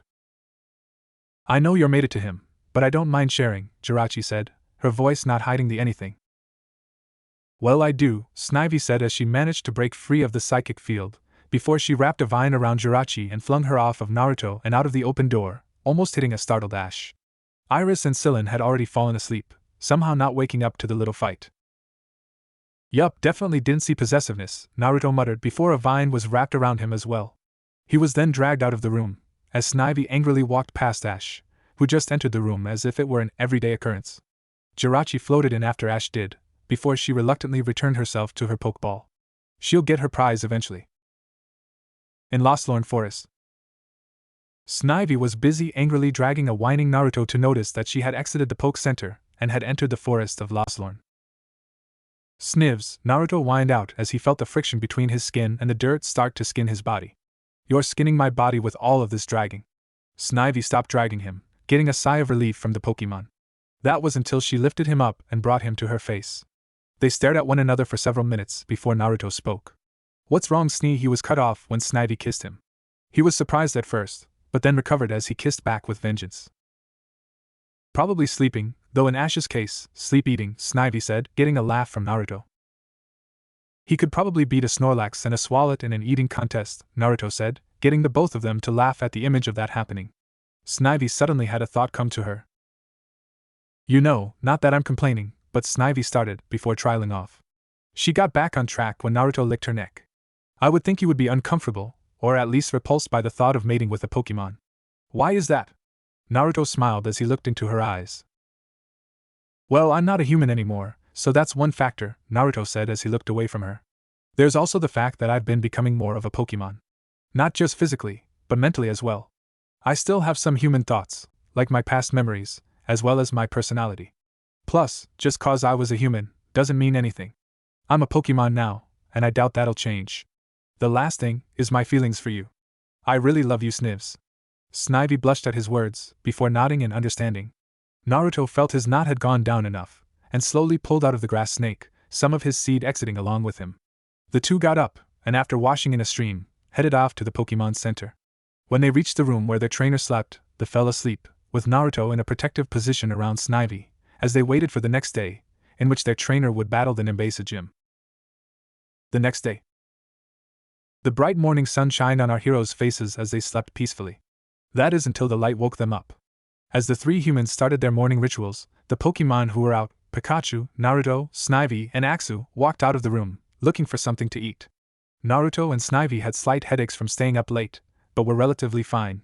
Axu was being his usual playful self as he looked around for something to do, Pikachu looking after him to make sure he didn't get in any trouble. The group of four arrived in the dining room of the Pokemon Center, where they were serving some breakfast. Naruto was suddenly on the floor as a very hyper Kyuubi came by and knocked him to the ground. Hi Kit, bye Kit, Kyuubi said as he ran around as fast as his torchic feet could take him. Naruto blinked in confusion, before he shrugged it off. Ash and Iris entered the dining room, looking around for their Pokemon. They saw them looking around for something to eat. There you guys are, Ash said as the two reached their Pokemon. Axu jumped into Iris's hair, before he received an apple from her. Pikachu climbed up Ash's shoulder, while the human patted Naruto on his head. He then went over to the now forming line, along with the female companion that was Iris. Sillin entered a few minutes after, and joined them in the line. Naruto had went over to a nearby window and looked outside, enjoying the sunlight as it filtered into the center. He felt Snivy sit next to him as they sat there and basked in the morning sun. That was until Ash set down some Pokemon food made by Sillin. The two proceeded to eat their food, with Pikachu who had joined them. So, who's Ash gonna use in this battle? Naruto asked the mouse Pokemon, who shrugged. Don't know, they'll be prepared for anything, Pikachu said as the three finished their food. They walked over to their trainer and awaited his orders. They didn't have to wait long. Alright, time for our gym battle, Ash said as he practically ran out of the Pokemon Center, the three following and his human friends right behind him. Nimbasa Gym. After the group arrived and went through the roller coaster ride, they arrived at the gym doors. Ash mentally prepared himself and entered the gym doors, but not before giving Iris, Pikachu, and Snivy. Pikachu, I'm gonna need you to stay with Iris and Sillin, Ash said apologetically to his number one Pokemon. Pikachu nodded, though wasn't too happy about it. Naruto followed Ash, since he had a feeling that he would be used. He gave a goodbye lick, kiss, to Snivy and followed his trainer. When the duo entered the field, Naruto released a high-pitched whine when he heard all of the screaming fans. Ash scratched the back of his head awkwardly before he helped the Hall into the field. Alessa was on the other side, a smirk etched on her beautiful face. I see that you're here for a battle, huh Ash, Alessa said confidently. The raven-haired teen smirked playfully. You bet I am, and I am to win, Ash exclaimed, getting a nod from the gym leader. The ref came in with her flags, before announcing the rules. This will be a 3-on-3 single battle. When all of one side's Pokemon are defeated, the winner will be determined. Only the challenger may use substitutions. Are there any questions? The ref spoke. Seeing as there weren't any questions, she raised both flags. Then let the battle begin. Ash wasted no time at all. Let's go Palpitoad, Ash said as he released the water/ground type. Alessa smirked. So you think because you have a ground type you'll win, Alessa taunted. Well, guess what, you won't. Zebstrika, show them your beauty. The zebra Pokemon came out, ready for the battle. The ref nodded. The battle between Palpitoad and Zebstrika will now begin, ref said as she walked back from the stand. Pokemon battle get real ugly real fast. Zebstrika, start off with a flame charge, Alessa quickly called out, getting the electric type to quickly perform the attack. Ash would have none of that though. Palpitoad, use mud shot, Ash called out. The ground/water type nodded with a palpy and fired of the ground type attack. 3 mud balls were flung at the charging electric type, who lost concentration and had its move die out. Zebstrika cried out in pain as it was bombarded with the ground attack. Zebstrika, no, Alessa shouted. Use a double kick! The electric zebra complied as it reared its legs back and hit the recovering Palpitoad square in the face, though its face covers most of its body. Palpitoad was thrown into the air. Now go for another flame charge. Zebstrika was covered in the all-to-known flames of flame charge as it ran towards the falling Palpitoad. Palpitoad, use Hydro Pump from the air, and then use Mud Shot, Ash called out to his Pokemon, who nodded. Palpitoad, here I come, Palpitoad shouted as he fired off the powerful water attack, before he fired off the ground attack. Zebstrika was hit with the water attack, but managed to dodge the secondary one. It was still running at Palpitoad as all of this happened. Zebstrika, take this, Zebstrika shouted as it hit Palpitoad, flinging him to the walls of the gym. Dust covered the spot, before it cleared to show Palpitoad knocked out, before he fell out of Palpitoad's shaped imprint he made. Palpitoad is unable to battle, Ref called out. Challenger, please send out your next Pokemon. Ash nodded as he returned Palpitoad to his Pokeball. You deserve a nice rest, thank you Palpitoad, Ash said as he clipped the Pokeball to his belt, before looking at Naruto. You're up next Naruto. The Howlin nodded as he jumped into the field with a quick yes sir. Naruto stared off with the electric type who had moments ago defeated a friend of his. The battle between Zebstrika and Howlin was it, the ref asked, getting a nod from Ash, will now begin. She once again walked off the stand. All right Zebstrika, be careful, Alessa told her Pokemon. We don't know what kind of Pokemon this Howlin is, and we don't know how strong it is. Start off with a Thunderbolt. Zebstrika complied by firing off the electric-type attack at Naruto. Naruto, use Flamethrower, Ash called out, getting a nod from the Howlin as he fired off the heated flames. The two attacks hit, causing an explosion to occur from the chemical reactions. Now use a Nitro Charge, and mix it in with Fire Fang. Naruto had learned the move after he had changed back to his standard for me. It was quite useful, he must admit. Naruto got in close to Zebstrika and bit down hard. Zebstrika gave a pained shout before it fell unconscious. Naruto jumped back and grinned at winning his first battle even if the Pokemon was weakened from before. Zebstrika is unable to battle, Ref spoke up. Leader Alessa, please send out your next Pokemon. Alessa nodded as she returned the fainted Pokemon. Your beauty never died down, even if you were dirted, Alessa spoke to the Pokeball, before she pocketed it. She grabbed another one and turned to Ash and Naruto. Your Pokemon must be strong if you manage to defeat Zebstrika, Alessa said as she prepared to release her next Pokemon. But I doubt you'll get past my next Pokemon. Let's go Emolga. The flying squirrel was released from the ball, giving out a chippy emo for everyone to hear. Ash scowled. Emolga was part flying type, so it kinda was a good thing that Palpitoad fainted. The battle between Emolga and Howlin will now begin, Ref said as she backed up again. Let's start this off with a discharge Emolga, Alessa told the electric/flying type, who nodded as it released electricity. Naruto, dodge it, Ash told his Pokemon, who expertly dodged the electric attack. Now use Flamethrower. Naruto fired off the flaming blast, but Emolga dodged it. Let's keep that Howlin from moving Emolga, Alessa said tauntingly. Use Attract. Emolga grinned as it started to fire hearts from its eyes. The hearts surrounded Naruto before he had a chance to dodge. They enclosed around him, and for a few seconds, they seemed to be not effective. What? Is that Howlin a female as well? She was given her answer when Naruto started to struggle with himself. One of his eyes had hearts in them, while his other was slowly being consumed by it. How W Len, have to resist, Naruto grunted out, before he was fully in love with Emolga. He was left a drooling idiot. Snivy saw red, but not as much as Pikachu. Pi Pikachu, cheap shot, the electric type shouted at the match, though his voice was drowned out by the cheering fans. Now Emolga, use a discharge, Alessa said smugly, getting an emo from her Pokemon. Emolga charged up the attack and fired it at the still immobilized Naruto. Gaah, Naruto shouted as the electricity coursed through him, even if he was part ground and electric. He never lost the hearts in his eyes. Damn it, Ash shouted as he racked his brain, trying to find a way to get out of this. Naruto, use a flamethrower. Naruto, however, ignored him and continued to fawn over Emolga. Naruto, snap out of it. Alessa smirked. Ah, losing your beauty, Alessa taunted him. Pikachu and Snivy were livid now, Pikachu especially.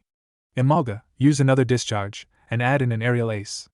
Emolga complied by first firing off the discharge, and then flying into with aerial ace. Ash grit his teeth as Naruto was hit 3 times with the double attack. Naruto can't stand much more of this, Ash quietly said to himself as he saw Naruto struggle to stand after the third hit. He didn't have the hearts in his eyes, however. Quick, before you get hit by another attract. Use flamethrower. Naruto complied as he angrily fired the fire-type attack at the laughing squirrel. Dodge with aerial ace, Alessa said calmly. Emolga dodged before she prepped for another attack. Now use attract once more. Emolga complied all too easily and fired the hearts at Naruto. Ash was actually expecting this, however. Naruto, use flamethrower on yourself, Ash calmly said, gaining confused looks from everyone, except Pikachu, who had a hunch on what he was thinking. Naruto complied and fired the fire-type attack around himself. The hearts burned before they reached him, and the fire seemed to condense around him. Naruto was now in a fiery aura as it seemed like his body was now made of black flames. Alright. It worked. Okay, now use Nitro Flame Fang. Naruto nodded as he ran at Emolga in the familiar blue aura of his Nitro charge, with a flamethrower-powered fire Fang ready. Alessa would have none of that. Emolga, go for aerial charge, Alessa ordered, getting Emolga to rush at Naruto in an electrical field as she prepared to hit him with the discharged-powered aerial ace. The attacks met in the center and an explosion was the result. Boom. Dust covered the field as everyone's vision was brought to zero. Everyone waited with bated breaths as the dust cleared away. There. Naruto and Emolga were hurt badly, and the two were standing, floating for Emolga. Everyone was in shock, that was until Emolga fell forward. Naruto saw this, and despite his aching body, ran at her. Everyone was thinking he was going to attack, even though he had clearly won. They were relieved, however, when he caught the flying squirrel on his back. The ref nodded. Emolga is unable to battle. Leader Alessa? Please send out your last Pokemon, ref said. Naruto had just brought the unconscious Emolga to a grateful Alessa. You did well, Emolga, Alessa said as she returned the tired Pokemon. And thank you, Howlen. Naruto nodded before he slowly limped to Ash. He had just gotten to his feet when he collapsed in front of him, still not knocked out though. You did good, Naruto, return, Ash said as he returned Naruto to his Pokeball. Naruto accepted that, even if he didn't like the Pokeball much. Well, Ash, this has certainly been a very interesting match, Alessa said, getting a nod from the raven-haired teen. Time to finish this. Pikachu chose that moment to jump from the stand and onto the field. Pika Pika, Pekai, alright. I don't care what Ash said, you have a lot of nerve to mess with my friends. I'm fighting now, Pikachu shouted. Ash was surprised, but seemed to get what Pikachu was saying. Alright then, buddy, this'll be your fight, Ash said with a smile. Alessa smirked. Now time to show you my queen, the gym leader shouted as she released her last Pokemon. A small fish-like Pokemon came out. Tynamo, the speed queen. Ash's sweat dropped, along with Iris and Sylin. That's her queen, the trio said at the same time. Ash shook his head. Doesn't matter, we'll win this. Pikachu nodded as the ref announced the match. The battle between Pikachu and Tynamo will now begin, ref said as she once again walked back. Ash decided to go first. Alright Pikachu, that Pokemon must be an electric type, so go for a quick attack, Ash told his best friend, who nodded as he ran at the Elec Pokemon, a trail of white going behind him. Tynamo, however, dodged and retaliated with a headbutt, courtesy of Alessa's command. Wow, that was fast. No wonder she calls it the Speed Queen. Alright. Pikachu used Thunderbolt. Pikachu complied and fired off the powerful electric-type attack. Tynamo, use your own Thunderbolt, Alessa told the electric type who nodded with the Tyna.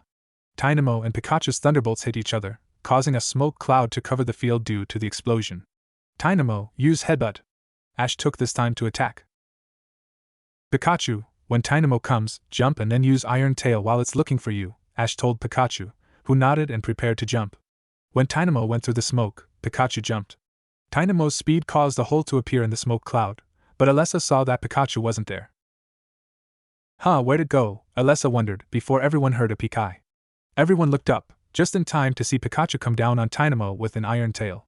A surprised Tynamo was flung back, hitting the wall near Alessa. When everyone turned to see if it was okay, they saw that it was knocked out. Tynamo is unable to battle, which means that Pikachu and Ash are the winners of the match, ref said as she left the building. Ash grinned and started to jump up in the air. Pikachu jumped into his trainer's arms as the two continued to cheer. Alessa smiled sadly, before she returned her Pokemon. You did good, my Speed Queen, she whispered, while she walked to the cheering duo. She brought out the gym's badge as she neared. Congratulations on winning, Ash. As a gift, here is the Nimbasa City Gym badge, the Bolt badge. Ash happily took the badge with a quick thank you. He then struck a pose. We just got the bolt badge, Ash said as Pikachu jumped up with a Pika Palpitoad and Naruto exited their Pokeballs, now healed enough to do this, and gave their own cheer of Palpy, and Howlin' Iris sighed at his childish antics, though had a smile on her face, as did Sillin. Snivy quickly jumped from the stands and tackled a laughing Naruto to the ground. Pikachu joined in on the group hug along with Palpitoad. Ash laughed along with Alessa as they exited the gym field. Outside of the gym, the gang were getting ready to go to the Pokemon Center. Well, congrats on your win at the Nimbasa Gym, Alessa said as she smiled at the trio. Ash chuckled sheepishly. Thanks, you were awesome by the way, Ash said as he looked at the gym leader. She waved it off. I hear you guys want to go to Driftvale City, Alessa said, gaining nods from the trio. Well, I'll try to contact the bridge managers so that they can lower the bridge over on their side. Please come back later. The group nodded, before they turned and started to walk towards the Pokemon Center. What if Naruto x Snivy in Pokemon Harem? End here and thanks for watching my video till the end.